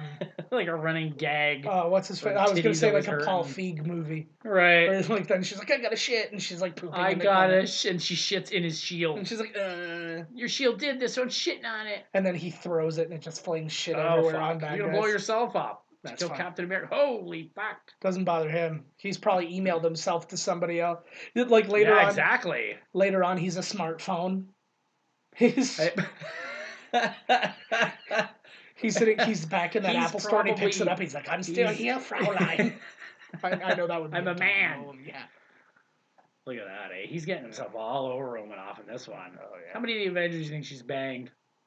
I don't think she's banged any of them. You never banged Hawkeye? No. Well, actually, they make a really big point about that, too, is I guess that people were thinking that they were being romantic. Or that they had been romantic, and they were trying to kind of like dissuade that a little bit and say no. They don't necessarily have to be just because of the conversations they've had. Yeah, just because a man and a woman have a side conversation doesn't mean they're talking about No, well, and there's this past sexual tension or something. They used to serve together or whatever. Well, basically the whole idea was he was meant to kill her and he didn't, and then that's how. And then he ended up bringing her in, and she became a S.H.I.E.L.D. agent. So he's like, that's her relationship with him. Right, and then like he saw something in her. Yeah, he was like, "Oh, I'm not going to kill her. She could be an Avenger." And then you see in Avengers 2. Well, that's real foresight because like that predates the Avengers by decades. Yep. But but like then like like she's basically like family to him. And then I think Bruce she would have banged, but then he like disappeared. Oh, they're gonna get it on. They're gonna get it on, but there's a lot to do still. Oh, he looks so. He looks like a cool. Like if somebody went in and designed a new G.I. Joe, but like they really put some stuff into it, you know what I mean? Renata. That woman was in Big Love, one of the later seasons, and I like that. That's like this is like the last thing she's ever in. But no, she was. I remember they were. You know I do. What's his face? Bill Paxton. There, he's decided that it might be time for another wife, so he starts dating this woman. And that was basically Time for a trade up. Basically, well, no, because it's like they're polygamists in Big Love, right? There's So, product placement. where Apples. Milk? Oh, Big Apple got him. Yeah. Oh, they're in on it. He's got So the whole. good. Oh, for fuck. You should not have come in because that is not like Holy. because it's not like just like a Black Ops guy. It's not like it's Frank Grillo sitting there. It's a dude with a metal arm and a mask. Oh, Yeah. he'll get. You know rid of she's gonna say somebody. See, this would have been a good. That would have been a good moment to use Winter Soldier though. Like he should have went and started like choking her to death or something like that. Like that would have been cooler. But I guess And then he says the line, "You shouldn't have come. You should have come back, or you should have knocked, or whatever he said there." So, oh, I forgot about Falcon. Yeah. So you know how we've been talking a lot about the MCU, the Marvel not forgetting people and stuff like that. Yep. Somebody who read for this role, Michael B. Jordan, who became Killmonger in Black Panther. He was great as Killmonger. I thought it was great. I like it more now than I did the first time I saw it. But I still I hate the way he talks. Just in general. No, the problem with him is that I let it go because of the character. Mm-hmm. And I think it fit, but he's always doing this like I'm a gangster dude, you know what I mean? Yeah. Like this, like yo, like this. I can't. I'm not doing it justice. No, but he does the same thing in Creed. Where he's imagine like this hard dude, like you know, like I'm like, dude, get over it. Like I've been at it for years. Yeah, like, you know, and I'm just like, I hear exactly what you're saying. And that's where it all sits with me. I'm like, I think. Like he doesn't. Especially when he gets mad. It reminds me very much. Like imagine putting that same guy. Like put a dude from Jersey in Thor. Yeah. It's like everybody's acting like this, and then you're like, and then he's like, hey, forget about it. What's going on? And like it's just like, and it's not that he's doing something wrong. It just doesn't fit in my brain. Right. And that's not his fault. That's my fault. But it's like no, but I felt like it. Like I said, like I felt like it worked in Black Panther because he didn't belong there. Like he was from the streets or wherever the hell. I agree. Right. Like I agree with the bad guy world. I agree with that. I just feel like I was picturing somebody who was more focused on revenge. And I don't know. I don't know. I feel like there's something. I'm looking for like a John Malkovich voice. Somebody who's like, I am so calculated. I'm so whatever. So it's that cadence that I'm looking for. I don't give a shit that his accent's not friggin' Wakandan. Right. It's just like I'm looking for somebody who has thought of nothing but this.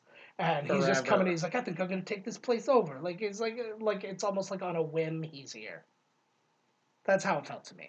So, sometimes whims are the best way. That's what I've always said, except never. Just sit well. Sit well. Yes. Oh, I forgot to mention too that mall they were in earlier when they were like scanned when they were in the Apple Store. Mall of America. It was in Cleveland though, but it was the Tower City Center in Cleveland. It's actually the front of that building is where they shot Avengers when was Loki outside the opera. So it's the same building. So they shot that building in Cleveland. Yeah. Cleveland rocks. Oh yeah, that's what Drew Carey tells us. Oh yeah, he's got his little. Did she have a breast reduction? I don't think I thought her boobs are bigger. But when she was in like. It's the clothes she's wearing. I got them strapped in, eh? I guess if you're going to be flipping and kicking, you can't have your boobs flying around smacking it's like your face. Well, it's like a ballerina or a gymnast, right? Strap them down. See, I love Falcon because Falcon is his entire character is loyalty. Like you can break down a lot of these guys' characters fairly simple. Same with like War Machine is duty. He is more loyal to Stark. Being well. No, he's most loyal to like his military. Oh my God, Garrett Shandling. I know, and he's reprising his role from Iron Man 2.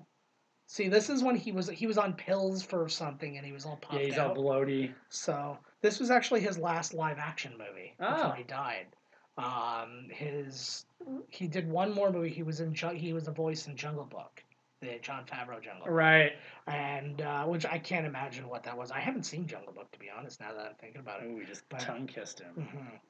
See, and that's like a little fun moment too. Is the Hail Hydra? Like I'm like, oh my God, he was Hydra then. Yep. See, and that's Hydra the whole. His head does look huge, eh? Yeah, and that's what's something that's so awesome about these about these movies is when you have a moment like that, you then look back at every movie and you're like, this guy's been here the whole Hydra fucking time. the whole fucking time. And then it almost like it makes you like look for looks and stuff. And it was like, did they know they were doing this plot? Like when he was in Iron Man 2 and you see a shot of him, like do you see him like do a little furtive glance or something? Yeah. Like it's yeah. Oh, is that an alcoholic beverage there, Falcon? Probably. But yeah, Anthony Mackie is awesome in this movie. You know what's actually hilarious though? He was genuinely upset that he wasn't the shitty red spandex version of the Falcon. I like that. He was actually he like, wanted to be the. He's like, I'm gonna be with the like big wings. He's and like, I'm gonna be that. But they went with the Ultimates version where he's not dressed like a bird at all and he has no superpower. Because that's the other thing. Falcon was able to talk to birds. Yeah. And then this one, he has drones that are attached to his back, right? But like, and this is like, he looks awesome in this, and it's Stark Technologies too. When you see the thing, you'll see a Stark logo on it. It's always Stark Technology. Well, why wouldn't it be? I don't know. Because he was the. You think that was too far of a stretch to make him an actual bird guy? At this juncture, yeah. You think? Oh, I love that. Holy fuck! That's not your MO, like to kill or whatever. He's like, yeah, sure. Which is cute. Not ready for that. See, that's good, just fun. Like he looks so cool there. Like, wouldn't that be really silly if you're like, I was in the military and I was doing this and that and the other thing? He's like, oh yeah, by the way, I dress like a bird. And I speak. Come on, you tell me talking to birds ain't gonna be a cool thing? It's hard. This is interesting too, is to find out what the whole helicarrier thing was. The TV anchor in Cairo was apparently another person who's an Avenger. Whoa. I can't remember his name, but I love that they've Stephen Strange. They threw in right there. Yeah, exactly. Which is weird because now they're trying to figure out timeline and stuff because as of right now, Stephen Strange hasn't become the Sorcerer Supreme, and there's no way. And it's like, are you saying that the helicarrier is so good that it would point out that this doctor might one day get into a car accident, destroy his hands, go seek like? Well, no, they know something's up. Well, they think that. Him. Well, they think that the timeline's fucked up in a way where he actually became Doctor Strange while this was happening or before this happened. Right. And then, he never said the Sorcerer Supreme. He just said Doctor Stephen Strange. That's all he said. Oh no, I know, but I'm saying like there was nothing up with him until he became the Sorcerer Supreme. Like he must wasn't be the Sorcerer Supreme. Yeah, like he wasn't. Or he's in the process of becoming, so they have their eye on him.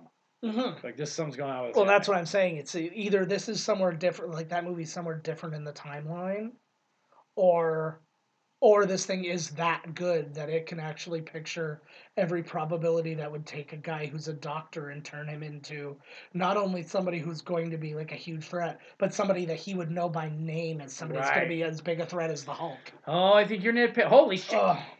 Did he just get run over by a truck? It was a yellow truck again too. Was that? Is that Everett? Is he dead? Oh yeah, he's got to be dead. Yeah, he's dead. Boom. Holy fuck! So good. I love the use of the arm too. Like everything he does with the arm, like it's Bucky. Mm-hmm. Bucky Barnes. So good, and it's true because they've attempted very specifically to make him the negative of Captain America. So even the mask, like Captain America wears a mask where his mouth is open, right? So he wears a mask that only covers his mouth, like things like that, right? That's neat, actually. Never thought of that. But he is totally like the. I needed that. That would have been a good time. Bucky. You know, this movie, too, is grounded more, it seems like, in reality. Is that silly to say? Yeah. Because there's a lot of scenes in the city, like in the car, or like when you watch Black Panther, so like in Wakanda, in this mystical place, or here, there. Oh, no, this is all happening on the street and shit. I 100% agree. Fucking right. Well, like car chase scenes in this one. Like to me, this is an old school spy political thriller, like I was saying. But then, like to me, Woo! what's his face? Like Black Oh! Panther is like a Oh, fantastical Bond. shit! Okay? Like Black Panther's a fantastical James Bond Yes. movie because like he has that moment in like the The casino, casino and the... and the car chase I could and go for watching Black Panther again. yeah. Well, we're gonna get there. I know! Guess what? It's gonna happen at least once, whether we Oh, like Robin, it I'm or going not. out! Yes. I always find myself rooting more like Hawkeye in Avengers when he's like jumping off the tower. I'm like, oh fuck, you're just a human. I'm like, oh no, like you that makes them more badass though. you were a man of flesh. Well, yeah, That was because a sweet shot right there. Mhm. Well, because it's like the superheroes have like a responsibility to use their powers, or they feel like they like the Spider-Man thing. Great power comes great responsibility fuck. type thing. I love seeing their minds with those shots and stuff. Right, like you can see her thinking about I need to look here because that's what I do. Like Right. that's Um, but anyways, what was I saying? It's gone. But it doesn't matter. I'm sure I was making a really good point that when I go back and I edit this and I hear it, I'm You're gonna like, go, "Oh, I really fuck." wish I would have Yeah. finished that point. I'm sure it'll come back. A little smirk on her Humans. face. He looks so cool. Sebastian Stan, I guess Woo! when he found out he was this role, it was a weird thing because he signed a 9-picture deal without really knowing what was going on or when it was going to start or anything.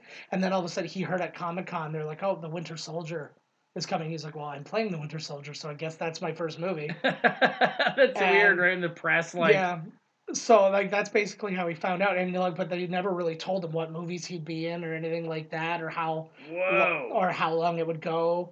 But he started like immediately. He was reading Woo! up. He was reading up on like World War II era brainwashing, and he was reading up on like the spies and KGB and all these different things. He was trying to like get into the mindset of what they were doing back then.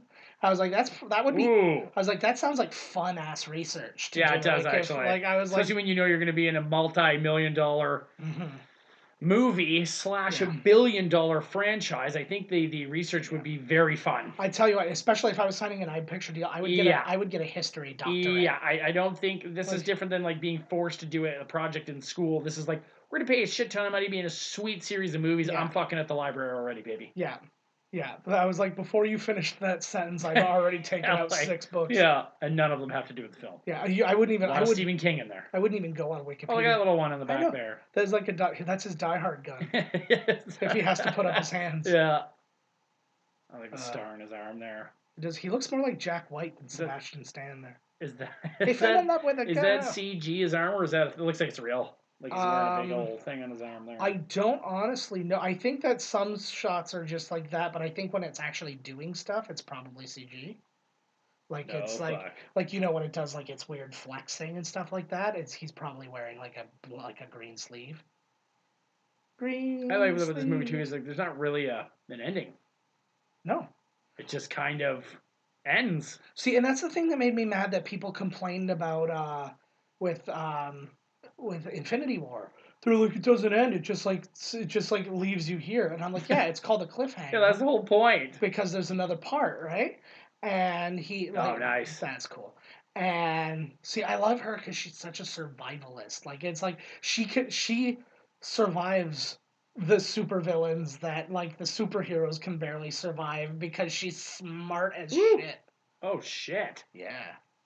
Oh fuck! She just took one to the old shoulder there. And I like this too because like this is one of the we said this before. Like when she feels fear, you know that shit's real. Yeah. Like that's like when Ruffalo turns into the Hulk. And that's a great scene. Right? Like and you could see she's like scared out of her mind. Fuck, who wouldn't? Right, exactly. It's interesting because I guess in the first Avengers, he's got like a magnetic thing that calls up his shield. That's a little but like there's a couple scenes where he like has, or is it maybe it's the Avengers 2 or something like that. I don't know. There's one of them though where he's got it, and I guess it goes in with the comics where he had a magnetic thing, but then he ended up getting rid of it because he couldn't do everything he wanted to with it. Oh. Does he notice? Yeah. Does he find out he's Bucky here? Or? Yeah. It's mask must come in a off or moment. something. Yeah, I love the sound that the arm makes when it's doing its like ramp up. Like So when like, Spider-Man catches it clean yeah. in Civil War, and he's just like, "Whoa, Well, kid!" it's cool because that also gives you his like. It's nice when you kind of get the hierarchy and stuff. Woo! He is theoretically stronger than He's Captain way America. stronger. Well, I guess so, because he's picking up and throwing Spider-Man? cars. Oh, yeah. fuck yeah. Yeah. So, but it's cool to see that because you have to establish that. It's hard, right? Oh, He made these where it guys look gets like sucker chumps. Yeah. Spider-Man. Yeah. He was such a great addition. Fucking right he was. Like Oh, this there it is. legitimately got me, and I just got the chill Woo, again. me that too. I got the first time. I was like, "What the?" Bucky. Boom. Oh, yeah. I like he never lands really smooth. Whenever But it he seems lands, like a weird... he either lands Boom. hard on both feet or he lands running. Oh, she's all hurt. She's hurting. Yeah. Girl's hurting. She got shot. Oh, Shot shoulder. so. But like that was like again, that wasn't a long action scene. It was just enough of them so you get like it's like that thing we were talking that was about a good before. one. It was good, but it's like that thing where we've said before is like you always have the main bad guy and the guy have a fight somewhere in the middle of it so you can watch them get a feel of each other before they and that's exactly what we got. Yep. Right? Oh, there's Grillo. Yeah. Cool ass name, motherfucker. Frankie Grillo. Oh, I think he was gonna whisper something into his ear there. Got you now, motherfucker, or something. Yeah. See, they're smart enough to not blow his brains out on the news. That guy looks like all he does is murder people on the news. Yeah. Uh-oh. Don't the cops know these aren't even cops? Like, what the fuck? Isn't anybody asking, like, this mayhem? Well, they are an official government, like enforcement team. You know, I got some serious That looks like cuffs on him. Holy I was gonna shit. say, that looks like something you'd put on Wolverine. Oh, this is another good surprise, right? Zola. The same time that they experimented on Deadpool. I don't know. I don't think that lines up. You never know though. It's so hard because when they present day everything, it fucks everything up because it's like I think they've done a good job with it though. They do, but it's like again, it's just like if you do the comics, it's like all these people like were together in like the '60s or whatever, right? This was cool too. Like that surprised me. Whoa. Like, yeah, there she is. And she's not in enough stuff. I know, she's great. She's so beautiful. She's so funny, and like she can play serious. Like I was like, oh, she can do it all. Mm-hmm. She can probably dance too. Yeah, and she's got Taron Killam by her side, so it's all gonna be okay. But yeah, it's like Taron Killam. He was in Saturday Night Live. He was just like a major character player. He's the guy who directed that Schwarzenegger movie that just recently came out. Like it's what's his name? Killing something. It's like a documentary. It's like a fake documentary about a bunch of assassins who are trying to kill like the best assassin, played by Arnold Schwarzenegger. Oh my god! What? It's a movie he wrote and directed. And it's Is like it out? It's been out for like a couple of years. I haven't seen it yet, but it's supposed to be really funny. Oh fuck, man! What the shit? Yeah, there's an Arnold movie. I just Bobby slept on it. What the hell? Yeah, this is a fun moment too. See, oh shit! The thing I was reading. You're supposed to be dead. Yeah, the thing that I was reading actually implied that like that he knew that he was alive because he's always honest, and he said that he was shot. That's Joe Russo, by the way, the director of the movie. He got to touch Scarlet. Ooh, of course he's like, ooh, the one scene where somebody gets to touch right near her boob, and he's like, I'll do it. Well, the problem is he can't do a casting couch with people who are already under a multi-film contract. So I was like, I'll just have to touch her boob a different way. Well. But making movies is hell sometimes. I know. Well, I'm just wondering why poor Anthony Russo didn't get to do it. I'm sure that was a fight. No, I'm doing Actually, it now. Going through the credits, there were a lot of Russos. One of their wives and some of their kids and stuff like that are in the movie. Like, there's some like damage around his like shoulder area where the arm was stuck on, like it's chafing him or something. Yeah, like scar tissue. Here we go. Boom. Yeah, this is where you get everything. Yeah. Actually, if we look, I don't know which doctor it is. Oh. Because I don't know what the man looks like, but one of the doctors in this scene, I think it's the guy on the left there, is Ed Brubaker, the guy who made the the Winter Soldier comic. I And was he's written a just bunch of other comics too. I was just gonna say like I didn't know that he took his shirt off in the movie. Yeah. So I was like, oh, he got it better than everybody, but no, there he is. I was just gonna be like, is he? Of course he Yeah, is. He's of course he jacked. is. He's jacked. Some Somebody needs to be in one of these fucking movies and not be jacked. They just said I can't. Well, remember. Ant-Man, but he Yeah. worked out too, but not to be all huge. He was still like, if he took his shirt off, he'd still have the Yeah. abs and everything. Yeah, Josh Brolin said, I was watching an interview on a different, on like that British talk show. I can't remember the guy's name now. But he was talking about. Woo! Oh, I like the bravery. Like he's like you slap the guy around, but he's brainwashed, so it's totally fine. He's starting to come out of the. I Here's what you're love. saying? Yeah, no, I'm trying to think. It was Josh Brolin was saying that while he was doing the interview for Deadpool, but he was talking about working on Avengers. And he's like, I saw one of them without their shirt on, and he's like, oh, so you're all costume. He's like, I won't say who it is, and he's like, but he was like, yeah, that person obviously didn't like work out like other people like had to kill themselves working out, and then other people because you never see them shirtless or whatever. He's like, but I had to destroy myself. He's like, I'm a 50-year-old man. He's like, so this felt like dying the entire time to get in shape to be felt Cable, like right? dying. He was actually really funny, and then they showed a clip he did on Instagram. And he's like, here's footage of me working out to get in shape, and it's him. He's just really close on the side of his face. He's going like, and then it zooms out, and it's him on the toilet with his pants down, and he's, and then. And then someone made a joke about like Ryan Reynolds is like, oh, I bet you wish you were in there or something like that. He's like, I'm the one who was filming. I'm the one who's filming. Apparently, he was not happy with his acting as Cable. Really? And he says that he hopes that they'll give him another chance to be in another. Well, they're doing X-Force. To be Cable and something else because he says he wants to do better. He was not happy with his Cable. Yeah, as far as I know, they're doing X-Force, so I mean, there's no reason they can't have him back. So. I wonder if they feed him that baby food that they feed RoboCop. I hope so. Oh, but they just do it to fuck with him. Like he could totally eat food, but it's just like he's like actually ripped though. He's like real human being ripped. Yes. The other guys are like, he's dear lean. God, like he's lean. He's muscular. Like he's functionally. They put him in the muscular. Total Recall chair. Mm-hmm. He's going on vacation.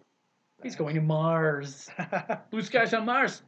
Haven't seen this one in a while. That shot looks like it's still right out of All the President's Men. Yeah, I think it probably was. It's like Dustin. You can see Dustin Hoffman's hand in it. He wanted a royalty check for that hand too. Exactly. So he's technically in the MC universe. That would be amazing. I'd love to squeeze him in if we could. Squeeze him in. Like, There's gonna be 1,000 more characters later. Don't worry. I wonder though. See, my thing is because I didn't have faith in them often. Where it's like Guardians of the Galaxy, I'm like, what the hell's this thing? They're gonna suck. And then like Black Panther, what are they gonna do with this thing? It's gonna suck. And by the time we got to Black Panther, it's gonna be good. It's not gonna be bad. No. So now I'm at like now I'm thinking of all these like Namor and like all these other like galactic I hope things. God that they don't do Namor. They're going to. Oh, it'll happen. But like you're gonna get to all these people, and I'm like, oh, it's gonna suck. And I'm like, no, it's not, because they don't. Every decision they make is so friggin' calculated and so like figured out. They're gonna have to really do something with Namor then if they're gonna try and do like Aquaman. Like holy fuck, you gotta go see it, man. Yeah. It's awesome. I'll go when I go back on nights. Maybe I'll go check it out. Yeah, that's a good time. It's good, man. I think you'll like it. I think you'll enjoy it. Well, I hope I do. I'm always. And that guy knows how to make a fucking movie. Yeah. I don't know what it costs, but the movie looks like it cost like $1 billion. Because it's just nonstop insanity. It wasn't cheap. $2 million, $200 million. $20. I love that line. It reminds me of like the opposite of. What do you say? Like I can do everything he does, but slower. Yeah, he's like I do what he does, just slower.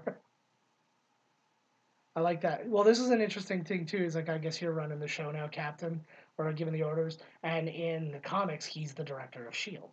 Captain America. Yeah. So everything because it's like. Tony Stark is the Secretary of Defense, and he's the director of S.H.I.E.L.D. So everything's good. I'm sitting weird because of this chair that I'm in. Got a Bucky Barnes flashback. And there's another guy. I think they did it different in this one. I was gonna ask you. You're talking about his right. I was just gonna ask you that. Yeah, because they hired a guy. Like even in the last one, they did have a body double and stuff like that got used, but I think they just flat out used the body double. Like even the face doesn't look the same It looks better. as it does. I don't know. Like it It looks. looks way better. Yeah, Yeah. he's like 50 things before. Now they just slap Yeah. his head and it looks way good. Yeah. They made his head look weird. I think they just like I think it's just the body double and they just shrunk his face onto a guy. I think so too. But whereas the last one they tried a bunch of things. I think though, like I said, I think they went body double with a lot of the shots and stuff in the last one, but they did attempt like just full on shrink him. Head shrinker. I'm crushing your head. I like. He's a good friend. That's a great thing about Falcon too. Is he's like, I'm here and I'm already like I'm prepared to be your best friend because you need one. Yeah. He's like, he did fall into it pretty quick there, eh? yeah. Yeah. It's funny that they trust him so much. They don't trust anybody. Well, his like again, he has a great. I love like he has a great gauge of character. Like he knows like instantly. He's like, I don't trust this guy. Something's going on, right? There he is. Yeah. I'm so sad. I'm so sad that the next one's not going to have one. Yes, it is. Oh well, the next one they shoot, like that one was already shot before he died. No, but I heard Yeah. that knowing that he will die soonish, sooner than later, they filmed a shit ton of him on a green screen. Oh really? And doing all different types of things so they can continue to stick him into the that's movies. Interesting. Yeah. That'd be cool. I was gonna say what they should do if they can't do that. Just like have him like a picture of him or something like that. Like have in the news. It's like, oh, man wins lottery, and it's just a picture of him. Because that would work. Random man. We don't need to talk about wins lottery. Yeah. Well, it's funny. I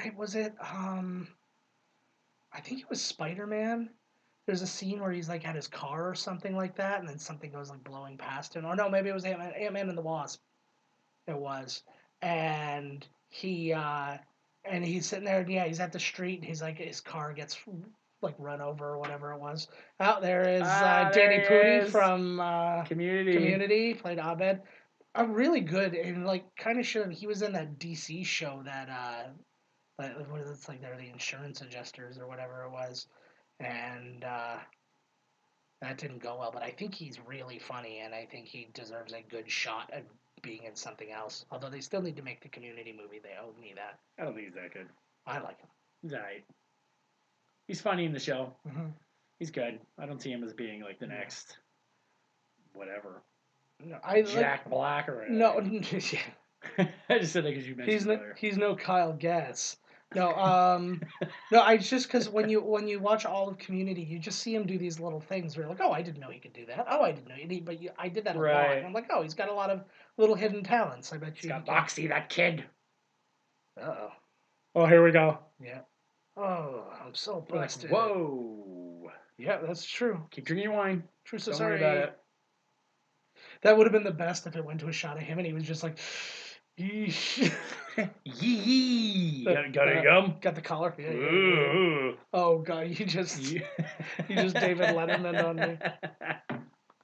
Oh, we gotta finish this movie soon. It's 13% left on my thing. Oh shit! All right, well I'll go. Let me guess. Okay, wait. Let me guess what this one cost. Okay. 190 million. No, 170 again. Really? Yeah. Oh. So, but I keep doing it. Sorry. Now. I can't believe I guessed that on Thor. That was not a fixed people. Something's exploding within me. Yeah. I think it's my nationalism. Oh shit! I didn't actually find out where this movie fell into. So these guys can make a movie on a budget too, man. Yeah. On a budget. Next week, well, yeah. But I know it's so crazy. Like, remember, like the first $100 million movie? It was like James Cameron ones. Yeah, it was Titanic and stuff like that, and it was like. No, I think like T2 was like 120 million or something. I thought there was like 80 million for some reason. Maybe. Have we watched T2? No, I've been waiting. Buddy. I've been waiting till one of us got terminal cancer. But well, we're never gonna watch T2 then. No, we're great. No, one of us is gonna get it, and that's gonna be like our goodbye to each other. Oh Lord, T2. It's gonna be great. So, anyways, highest ratings ever. All 15 people tune in. I will get you for the next movie. I'll get you guys the. Yeah, there's a fucking problem, Frank Willow. Yeah, Willow, whatever. Fuck him. Frank Willamore, Frank Gwyneth Paltrow. G Willow, baby. Yeah, but yeah, I'll get you the numbers for this one, like as far as where it fell in. I know it made more than. You said you were going to say the order of. I've got it right here, Okay. actually. So the first Captain America of the ones we've seen, this is their 8th movie that we've watched. Okay. The Marvel Universe. So of the ones we've seen, number 8 is Captain America, the first one. Oh, it's 6.9 out of 10 on IMDb. 4 movies got 7 on IMDb. Oh. So Iron Man 3, Thor 2, and Iron Man 2 all got 7 out of 10. Captain America Winter Soldier got 7.8 out of 10, which I thought it should have been way higher. But It only got a 7.8? This is again when you're gauging fan things, you never really know what numbers you're getting. Bullshit. I know. And then Iron Man got a 7.9 and Avengers got 8.1. So that's what I'm saying is like Avengers is 8.1. So I'm like, this what movie are you should be gauging? a solid 9. Yeah. 9.5 or even. Yeah. See, like my personal ranking is of all the ones we do, I put this slightly above the Avengers. But I've said this before, I switch them from time to time depending on my mood. Yes. Because Avengers did something that this movie didn't. But then this there's- movie and did then there's something that Avengers Infinity did. War. Yeah. Well, I'm just saying between, like, if I'm Right. just ranking the ones. Oh, the ones that we we've have already done. watched on here. Yeah. Infinity War is my favorite one. Fuck, man. But Civil War is man, also seeing up there. that like, shot of fucking Hawkeye, I got goosebumps right now just thinking in the preview when he turns and it's raining and it looks like he just wiped out a whole fucking city of bad guys. Yeah. And they're I just can't like, wait to whoa, this is where Hawkeye's been for 5 years. Yeah, just fucking because his family got turned to dust and he's Clint just Barton. AKA Ronin. It's Clint Barton, right? Yes. Oh yeah, so now he's gonna be. Oh, here we go, baby. He's got the classic suit. I don't know that they'll ever call him Ronin. They'll probably call him Clint through the entire thing. Right, But he's that's, Ronin. Yeah, that's just the nod to the people who give They a do shit. that though. I like how they do that. Like how they kind of fast track. I think they made Thor Ragnarok is Hulk, Planet Hulk. Yes. Civil War. The movie was the big long Civil War comic special thing that they had. I always wonder how pissed the Universal people were that they found a way around the. They're like, we made our Hulk movie without you assholes. Yep. And it starred Thor. Yes. Look at these things going off. Those things look awesome, and like I like because there's like a countdown to it. It's once they're in the sky is when they're unstoppable. Right. Like, so they're like slowly rising. Yeah. What about it? What if they did? What about a lot of things? So you listen to this. that was man. based on an That's actual not- like. He was terror drinking out of attack that or glass something. already. Yeah. He's backwashed in it. You can see like chunks of like tuna floating around in it. Oh, not if it was your Nintendo Switch. Oh. Bam! I will not drink your wine. That glass cost the taxpayers $500,000. We are all technically at work right now. Oh! So Good again, for you, lady. Again, I didn't see this coming a Isn't million this the miles British away. Prime Minister? What's her name? Yeah, this is what Did Theresa she May. just whisper Brexit? Yeah. Oh my god. Robert Redford didn't even. Boom. Oh, snap. That's another thing they used in Agents of S.H.I.E.L.D. During this period of time. Like, so you could, like, I just tying all those things. That looks like Danny Pudi with white hair. Like, they scared him so bad he turned white. Danny Pudi. Falcon buddy. Look at you Yeah. being the friggin' the diversion. Yeah. Lamb to the slaughter here. Yeah. I'm beginning to think I'm expendable to my best friend Cat. Holy fuck. Beautiful. That's terrifying. But like again, to do shots like this that are so busy and so fast and whatever, like it's insane to me because like you have to basically like that entire helicarrier Gotta has to be storyboard it out, man. well that, but I'm also saying like somebody had to make that entire helicarrier and every little detail for these tiny little shots where you're like blowing past. This is why I don't make fucking movies. I don't fucking know. I don't know. I don't know where the runway ends or starts, or what's fake, or what plane, or the little toys, and they put them in there. Like I don't fucking know. And I think to a reasonable extent, I know, but then it's just like. Yeah, after over time of watching, but still, if you were to be there, if me and you were there making the movie, I wouldn't know where to begin, man. Obviously, right? I don't fucking know. Well, this is why no one person what makes shot. This is why there's so many names at the end of movies. Yeah, like 'cause what somebody shot does knows. this, or if we want to do that or this, or I don't fucking know. Like he said when buddies came in and were like, "Here, what do we have to ask him to work out, or like how does this work?" Yeah. Do you guys tell him? Like, Yeah. I don't fucking know. Well, and that's like, and it's neat because it's like, that was so much faith put on guys who had like only done a couple of, like, they directed Yumi and Dupree. They did? Yeah. Oh man, what a tearjerker! Right? Like it's no, that's you're not thinking Marley and Me, are you? The dog? Yes. What you figured out? I'm so sorry, but they directed episodes of Arrested Development, happy endings. Like Yumi and Dupree was one of their only movies. So See, I don't. like, They've got the eye. It's like they know. I think They saw. I'll bet you it was guaranteed it was those 2 Community episodes, and they were probably like, these guys can do it if they can switch through these styles. I think that got them the interview, and then I think that they won their job in that interview. Like when they started talking about how they saw things going and stuff like that, they're like, "Oh, these guys get it."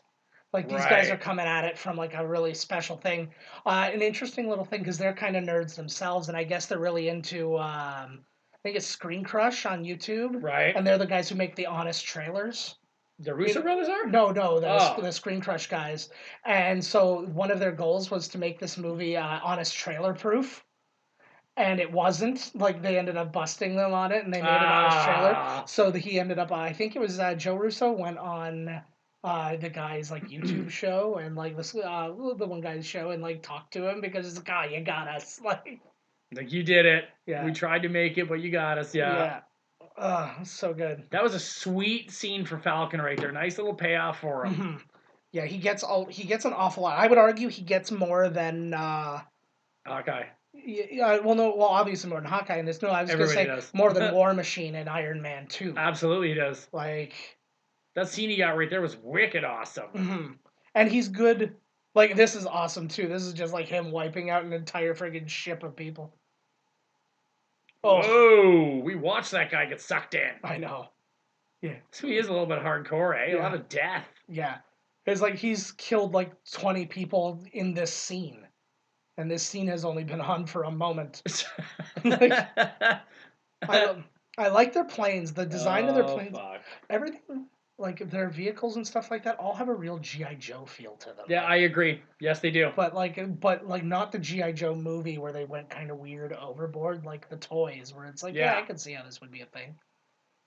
Oh, they're cool little. Who is it? It's Chef Gordon Ramsay. It's that would be amazing. He's having another baby. He's so old. He's probably screaming all the time. Yeah. You stupid bitch. That's not how you give birth. I'll show you how to give birth to a baby. Yeah. And he gets down and he gives birth to their baby. So I like how into it he is. He's just like, you get my flowers. Like he's like, I'm on top of this. You know it works, buddy. Gotta make it ahead. Here's the Lita Hydra talking to the Lita Shield. See, and that's kind of an interesting. It's kind of an interesting thing too when you think about Hydra and stuff like that. They were hiring good people to do these jobs and stuff like that because they could get them to do whatever they wanted them to do in their interest without them knowing. Like it's like, I'm gonna make you do what you need to do. Or what I need you to do, but you're going to think it's the thing you need to do. Exactly. And that's how you do it. You make them think that's their idea. And I think that is the biggest way, because I mean, like, Nick Fury has not been vulnerable in any of these movies because he's the guy that everybody goes to. He's the guy who knows everything and all that kind of stuff, right? But in this movie, he's been tricked. He's been beaten. And not only beaten, he was always beaten. Yeah, he didn't know the whole fucking time that they were there. Yeah. Smash his face into the glass. This is mine. Shows his gross eye. It would have been the best if it cut to a shot of Redford and he's like, ew. Like I like gross. I like what they did though. Like even his eyelid is sliced open. If you see it. I feel good idea. It's his bad eye. I thought he just didn't. I forgot he did that in this movie. I thought he just had a big old hole. How cool would it be if Robert Redford was in just as a cameo in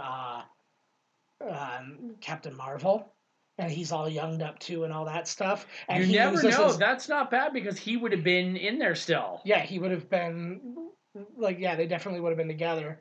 I'm interested to see what they do with Coulson because how young was Coulson at that time? Oh yeah, maybe he was just in the academy starting out. Yeah. I have a feeling we might not get Redford, but I think we'll get Coulson. Well, we're getting Coulson's definitely in Captain Marvel. Oh, he is? He is on the cast list. Like, Oh, good. I was just. Oh shit! Yeah. Got you by the wing, player. Oh shit! Don't. Nice. Whoa. How much would you love an open world like that Spider-Man 4 or whatever, but like an open world game? I need to try that game actually. Where all you could be any of the That'd heroes. be so killer. So you can be Captain America, but like that means you get from point A to point B, different than Iron Man, obviously, because he's gonna fly, whereas Captain America might have to get in a car. Like, woo! That was close. That was too close. Nah, it could have been closer. Like he would have just bruised his knees or something. Been the really close version. It'd be awesome if the whole place is destructible too. So if you get into a fight with somebody as the Hulk, you can tear through buildings and like. Yeah, I think you'd have to almost like it's. Oh, is it the grill like master? They're saying that Red Dead Redemption, like literally everything is that you can interact with every piece of everything that's in it. I'll get that game eventually too. Like I said, I'm way behind it. I'm terrible. Yeah. I'm essentially terrible at every game other than like Mario, Zelda, and like Metroid. I'm good at Rockstar games. That's kind of my wheelhouse. Like every game I've played on the PlayStation 4 for the last like 5 games, I have to down it to like the easiest setting, and I'm still struggling. Yeah. Any game that I don't have to play that's kind of like but like in like these movie games. Yeah, kind of like the Telltale. Like games. Uncharted, where I'm like, the fuck, all you do is jump, and then like there's a cutscene. Yeah. No, but I'm thinking like the Grand Theft Autos. If I don't feel like doing the story, I can just drive around and do some other shit, and maybe like do a couple of shitty little like side quests or something like that. Like and just like it's really simple, and then it's like, oh, okay, I feel like doing a thing now. Ooh. So it's like I don't have to. See, we were talking about him being able to bleed and stuff. He did just get shot, or probably super bullets or Hydra bullets. Yes. Captain America bullets. Pew pew pew. That's my favorite thing is that I got Reese to say pew pew all the time, like when he has guys with guns. Right. He goes pew pew pew pew. And I for Christmas he got a couple of Star Wars ships. He's got a TIE fighter and then this like speeder thing. And then I was putting it all together, and then there was a gun thing was there. He's like, are those the things that go pew pew? And I'm like, yeah. They sure are. It makes it like, his arm's like doing weird shit. Yeah, well, because that's what happens. Like it adjusts and it tightens up. Like, yeah, I saw like the plates tightening and then untightening. It's kind of doing what a muscle does, only like in a pneumatic sense. You know? Oh, that's so good. Yeah, it looked like it hurt. It's a neat setting for them to. How would it be trending so fast? Come on! My God, everything trends that fast. Oh no! My tit! My tit! Well, that's not their sternum. Does he not know what a sternum is? No. He's been drinking. He's got a lot on his mind right now. I honestly think the only reason I know what the sternum is the WWF. Yeah. Like somebody would get like thrown onto the stairs. It was like, he hurt his sternum. I'm like, oh, now I know where the sternum is. Sternum first. Great news. Right under the metal steps. R.I.P. Mean Gene Okerlund, who just passed away today and Super Dave Osborne. Bob Einstein. Yeah, they just passed away as the day as we're recording this. That's very sad.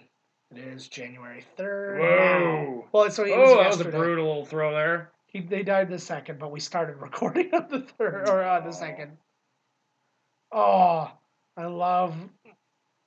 I like this because this is again a realistic. This reminds me of that scene in Saving Private Ryan, where it's just the two guys struggling against each other upstairs. Yeah, and he was the guy that he saved too. Yeah, motherfucker. So it's like you don't need a bunch of moves. It's just two dudes just struggling against each other. Like that movie was fucking intense. We'll be doing that one eventually. That's gonna have to be 2 parts. Oh yeah, Grillo versus Falcon. Yeah, he looks like this is why that's his first little Crossbones foreshadowing. They didn't do much with Crossbones though. No. But I feel maybe he's getting his coming up here. Yeah, he does like I'm glad they didn't go with anybody else because he looks like the right guy. I'm glad that it's not like a bigger actor or something like that. No, they got enough big actors for fuck's sakes. I know. Could you imagine what this thing like? Just think about what that thing is designed to do. They're all up there, and there's like 1,000 guns on it, and then like literally every time it got an aim, it would just shoot somebody and just kill them from the sky. Right. So you would just be sitting there talking to some almost basically. Actually, if you think about it, it is the snap. Pretty much. It was what was going to be the snap. Because they're just going to start killing everybody before they even do a crime, Minority Report style. Well, it was that, but it was also like... Holy fuck, how many bullets is he going to take here? Like they said, everybody who's a threat to Hydra is dead, and then anybody who they can conceive would be a threat to Hydra would also be dead. So it's like it would shoot a baby in the face because it might become a Hydrate, or because it might become like or an Avenger or something like that. You know what I mean?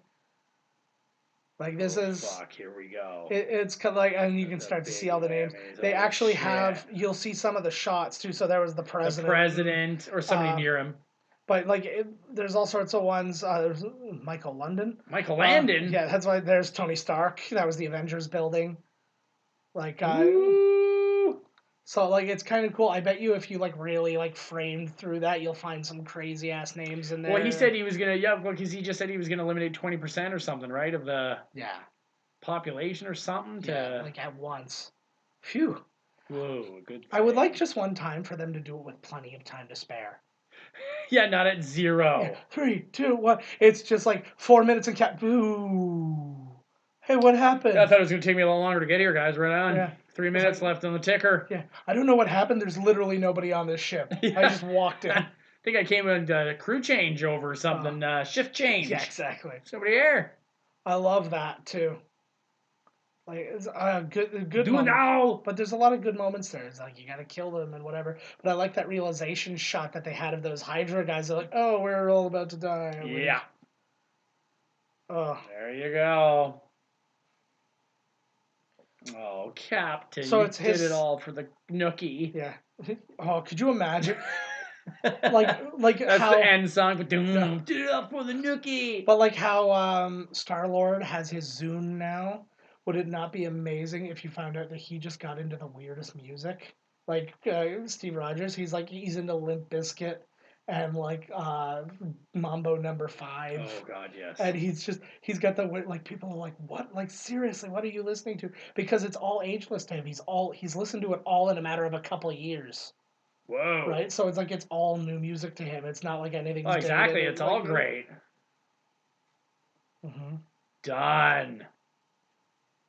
He's like, my 2 favorite songs are Change Gonna Come and Wham's Wake Me Up Before You Go Go.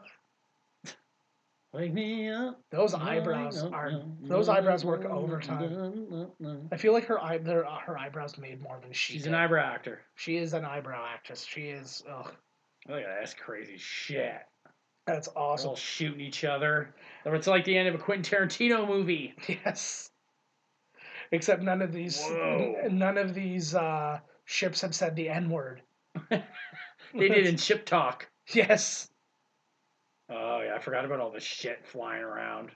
Smacking it. You know, you're still going to get your 20% dead when all this lands on everybody. Yeah, exactly. Yeah, when the whole fucking... The Empire State Building made a plane comes down on you. See, at least... That one hit the water, thankfully. Yeah, they did it all, and that one landed in the hangar. Oh, it's going in their own... Yeah. Sort of erotic. Well, because that's the thing. They were all above, like, directly above this place, right? So it reminds me of the battle with Treebeard and the gang. Yeah, a little bit, eh? Oh, I got some underwater action. Yeah, there was some orcs there. Orcs. Oh, I can feel the back of my head where I missed a spot shaving. Let me take a peek here. Oh my God! No, it's fine. Okay, it's fine. It's fuzzy. It's just Fwizzle. It's growing back in, man. Ugh, but I just did it today. So you're Why can't I grow hair? Why can't I grow hair on the rest of my head? One that tiny stuff will come back so fast. That's your superpower. Yeah, it's slightly askew. Ponytail. They'll throw you in jail for being a mutant for that. I'll be like a dizzy Hare Krishna. These guys are still fucking going at it. That'd be amazing. He's like, can you not see you've lost this war already? Like, look outside. Nope, we're fighting till one of us is dead. Shit! It's so good. Oh, just gets swallowed up too. Woo!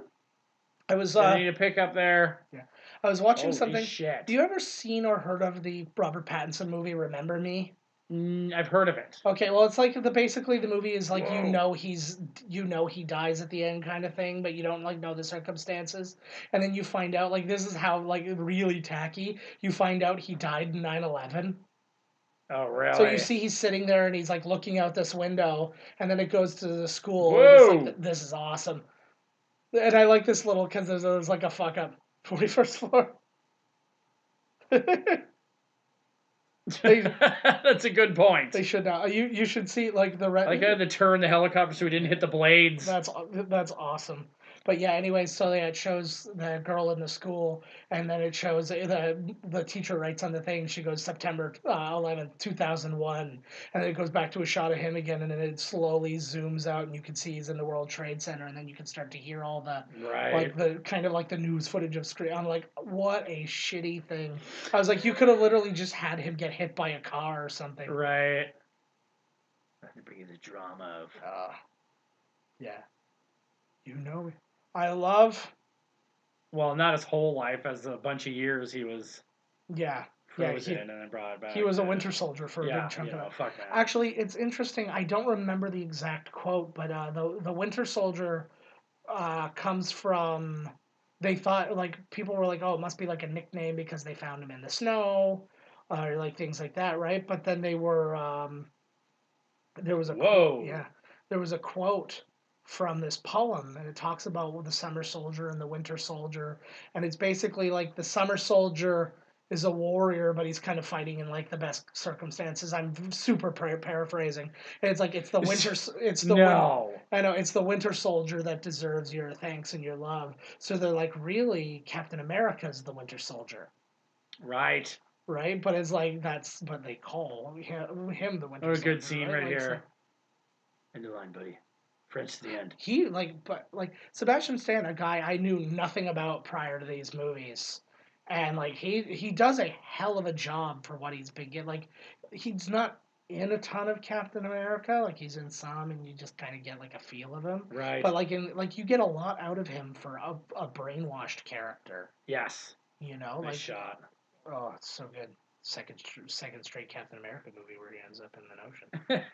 Yeah, there goes that floating. Was that Infinity Stone? I was just gonna say that looked like it was the. Holy fuck! It's the orange one. It looked like it was the mind. Oh yeah, that was the Soul Stone. There it is. What is that? It's kind of it's just like something burning out there while it floats down. Oh, he grabs him. That would have been amazing if it wasn't. Or no, it's one of two things. It either wasn't the Winter Soldier, it was some other dude who just happened to be there. He was like, I was just going out for a Potomac swim. Or it was just the metal arm. His arm fell off and came down and saved him and dragged him back like Cousin It style. You're not going to help him, then I will. It'll be like Hammerman's shoes. Hammerman's shoes. Oh, shit. His metal arm has got him out of its own, and he's even better than you, Bucky. I really, really hope, though, that whatever they do, they end up doing like either Bucky or Falcon is Captain America. I hope so, too. Because I like both of them a lot. They are, and apparently people like them too as they're getting their own show together. Because they've got, right? And off he goes at the end. Oh, wait. They're not done. There's more stuff.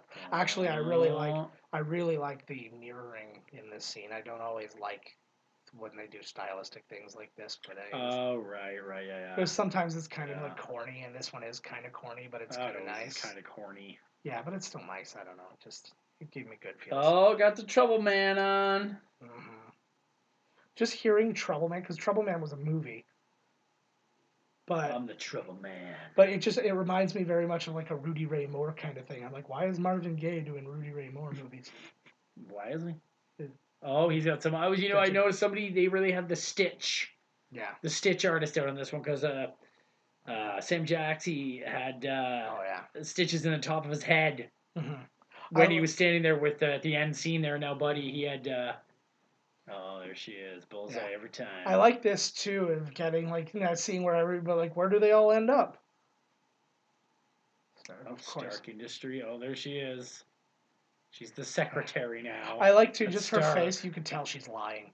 Whatever they're asking her, she's totally lying. Get it and oh, there goes Gary Shandling. Hey, what the fuck? Thing. Uh-oh, here he is. See, this is like a big thing to do for a guy to not really see him after that. Yeah, he's in Avengers 2, but only for like the openings. Yeah, just real quick. Like you think yeah. You think by that like he's gonna be Captain America's main bad guy or something, right? Like Yeah.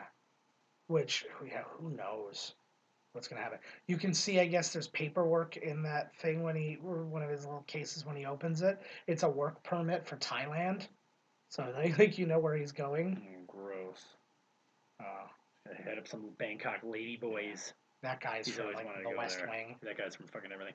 You know, it's a nice thing you just said there before, where you were like, I don't know, and that's the beautiful thing about we don't know where it's going. Yeah. Like a lot of movies, you can see, you know where this is going from a mile away, but we don't know. We don't know where they're going. And I'm really glad. It makes me so happy. And I know that they don't take like line for line, page for page from the comics, which is a good thing. And that's partially because they don't have all the characters rights at the time or whatever. But I'm glad that they don't, because then you're just stuck with like knowing everything. It would be like if you did like The Walking Dead has a lot of that. There's characters who aren't even in the books, and then they've killed people who are still alive in the comics and stuff like that. It's like that's necessary because the people who have read the comics need something to enjoy, because it's like yeah, I don't know. There's got to be something to it. Like even movies that are based on a true story that have books, like tons of books about it and stuff. You still have to like something has to be there that you've not seen before, even if it's like maybe not fictionalized, but like a dramatization of something that's like kind of more of a vague story. This outfit that he's wearing it's at the end when he's wearing it's the beanie, the sweater, and all that. That's what he's wearing when you see him in Agents of S.H.I.E.L.D. That's his bumming around gear. Yeah, that's so cool. If you'll see in a second, so the path of the righteous man, the Ezekiel 25:17, that is his quote from Pulp Fiction. Pulp Fiction. Yeah. So they just decided. It's beset on all sides. Yeah. But it works because that's the idea, is he's supposed to be the righteous man. I like that. I like because even still, he's like Fury's going like, I'm going deeper underground and I'm gonna keep doing this shit. Because like even in Infinity War, you see him and he's going around. It's like it's not like he's back with the new Shield. Right. He's like gone rogue and he's just doing this shit on his own. And Maria Hill still works for him, even though she works for Stark. And like it's a what food? Oh, you call me cover she's girl. So you call me cover girl because you can blow me. Yeah, hello. She is so like properly made up. Like everything is exactly in its place. Like that leather coat and so good. And she died a day ago because she's 105. Yes. Oh, the CIA chick. Yes. That would be really awkward though. Is like I was so in love with your aunt, and then she kind of aged out, and now I'm down with you. It's called life, bro. I know. Just gotta move on. I know. I've like literally done that too. Like I date some woman, and then finally her daughter turns 18, and I'm like, I need one more year so it's not super creepy. Give it one more year, eh? I'd go for half a year. Yeah. Well, it's like I round up, so don't get me wrong. I would be counting the clock down like New Year's. Here, to 18. You're in a 3-point stance with a clock. 5, 4, 3, 2, you're unzipping. Do they flip?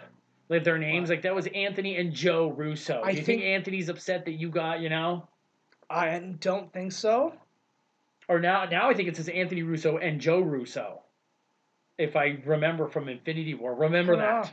Yeah. Michael Grillo, executive producer. What? Did we just figure this whole thing out? Uh-oh. I like this.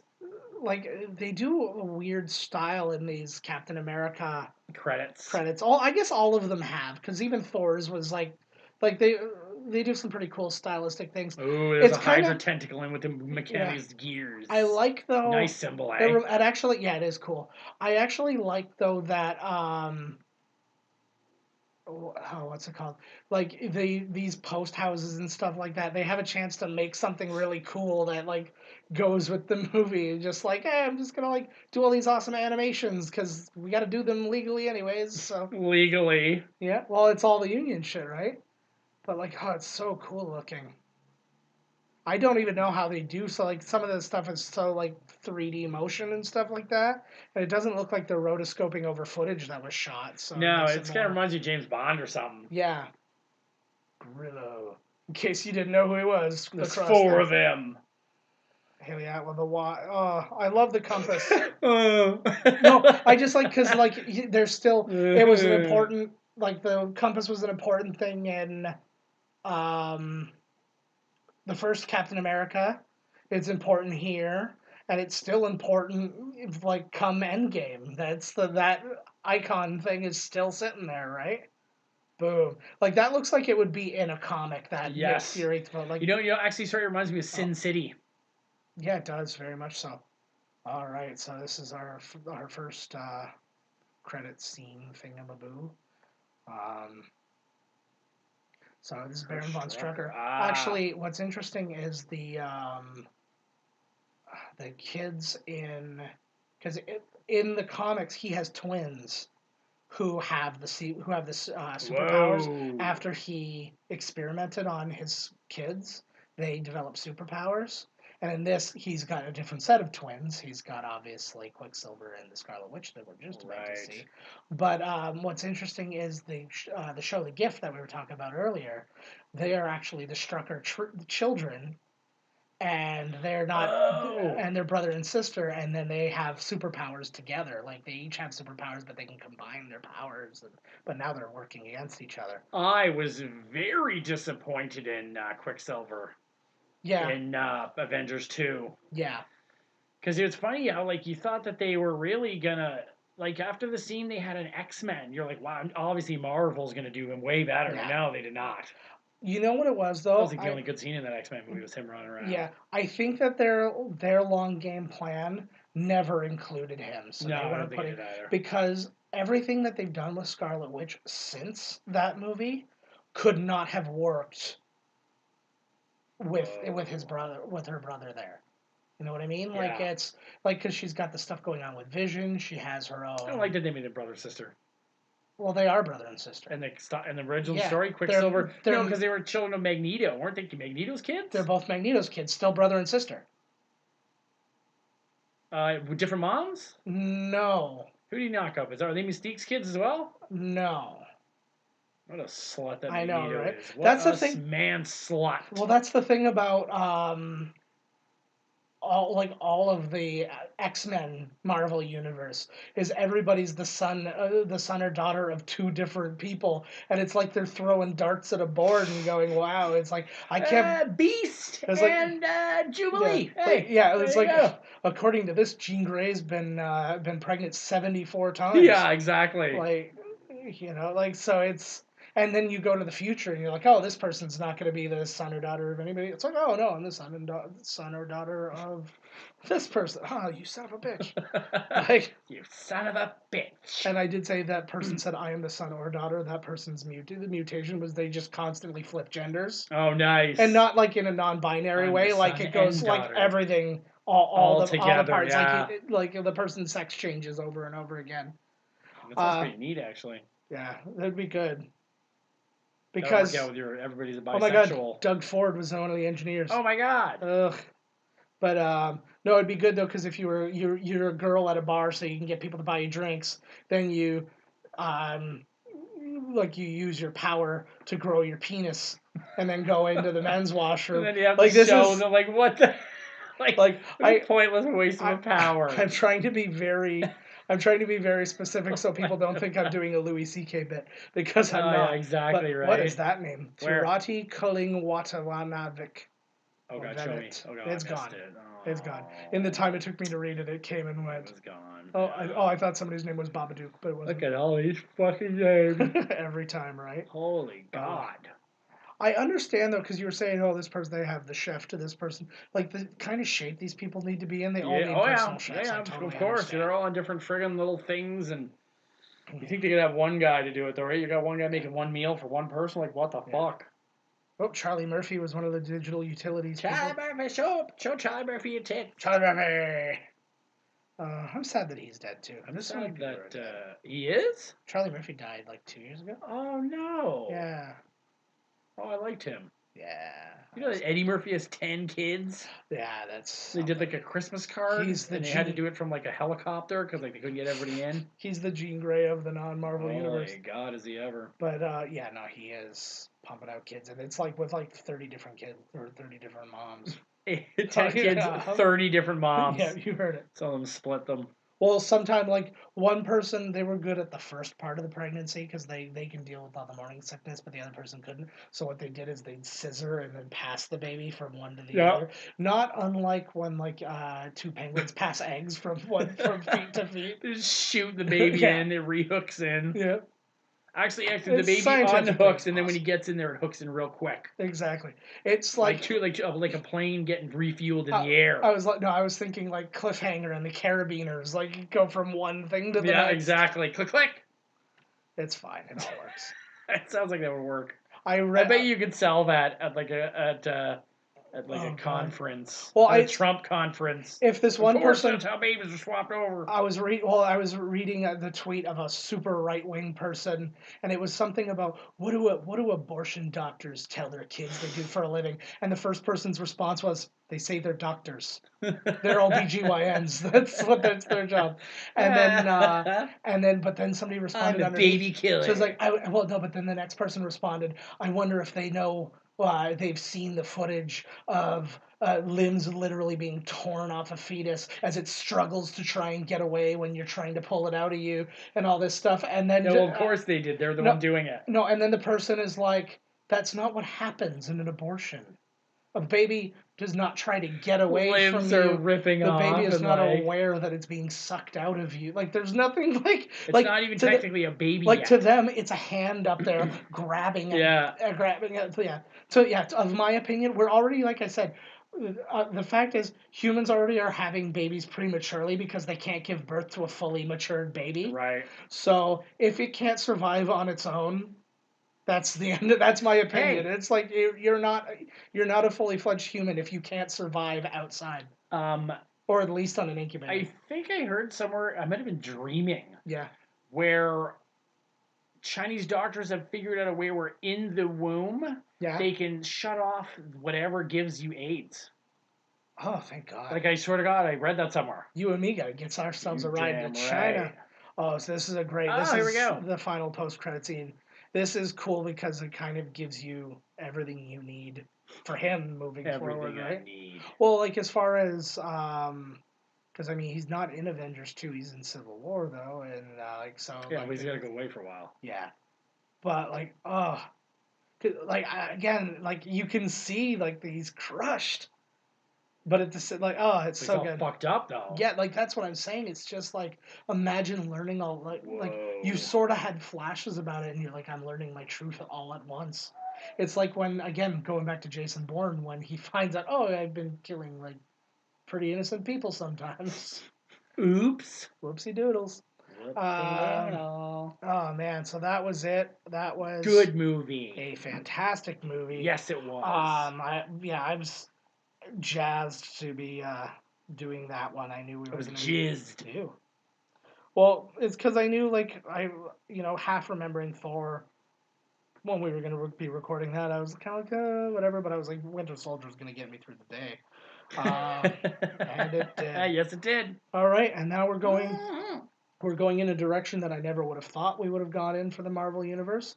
Our next movie, Guardians of the Galaxy. Nice. James Gunn, baby. Oh, so Guardians of the Galaxy is before Avengers 2? Yeah. Sweet. It is. Sweet. And so we've got that to look forward to. And then I think for if you actually do that whole the chronological order thing, Guardians of the Galaxy 2 also takes place before Avengers 2. Nice. But they just didn't do that. And that's we're not doing how they that. Placed them. Yes, and that's not what we're doing either because it doesn't matter. So yeah. Oh, I just like scratched my ball way too hard, and I'm like, oh. Your ball. Oh, I thought you said you're bald at first, which kind of made me laugh. I kind of like just bagged myself a little bit. Oh, don't do it, man. I do that sometimes if I'm wearing the wrong jeans and I get out of the car the wrong way. The seam in the middle of my jeans will pinch it. Like barely have testicles. How does it even happen? You should start taking more steroids. Oh man, you're right. Nice. Right into my balls. Well, it's supposed to shrink. I like to stick it into my urethra and jam it into the wall in there. I like pee wall. No, I was watching Tosh.0 one time, and they had this giant steroid dude. He was mega giant. Like he had. It's huge. Yeah, like a fucking beast. His arms were like your chest. Nice. Like they were both that big, and he was so huge, and he's just like, ah. And they were talking about him taking steroids and stuff, and he's like, yeah, absolutely. And he's like, yeah, but don't they shrink your balls? And his response was, well, how big do you want your balls to be?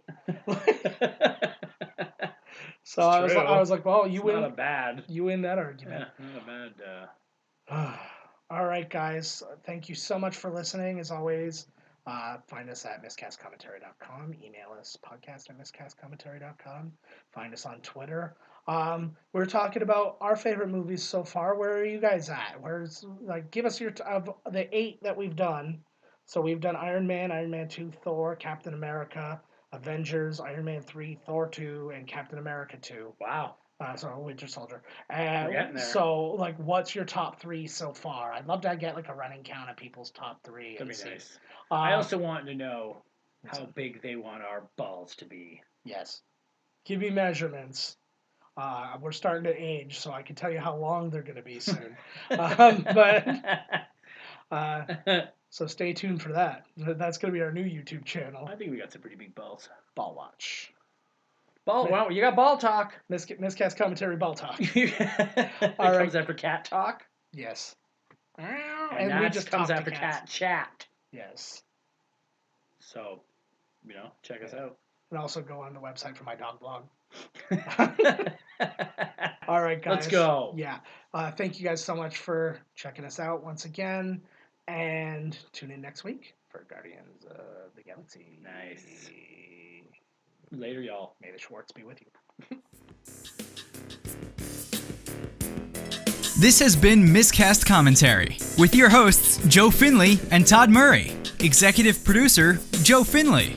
Be sure to like, comment, and subscribe to the podcast wherever you listen. Visit www.miscastcommentary.com for all news related to the podcast. Miscast Commentary is a Miscast Media production. That's where we actually use, we put a dog in our lap and we make him click the buttons. It's not what amazing. I wanted. When I blew up my birthday candles, I made a fish wish, but I didn't get. I could do this. I could do this all day. I'm exhausted.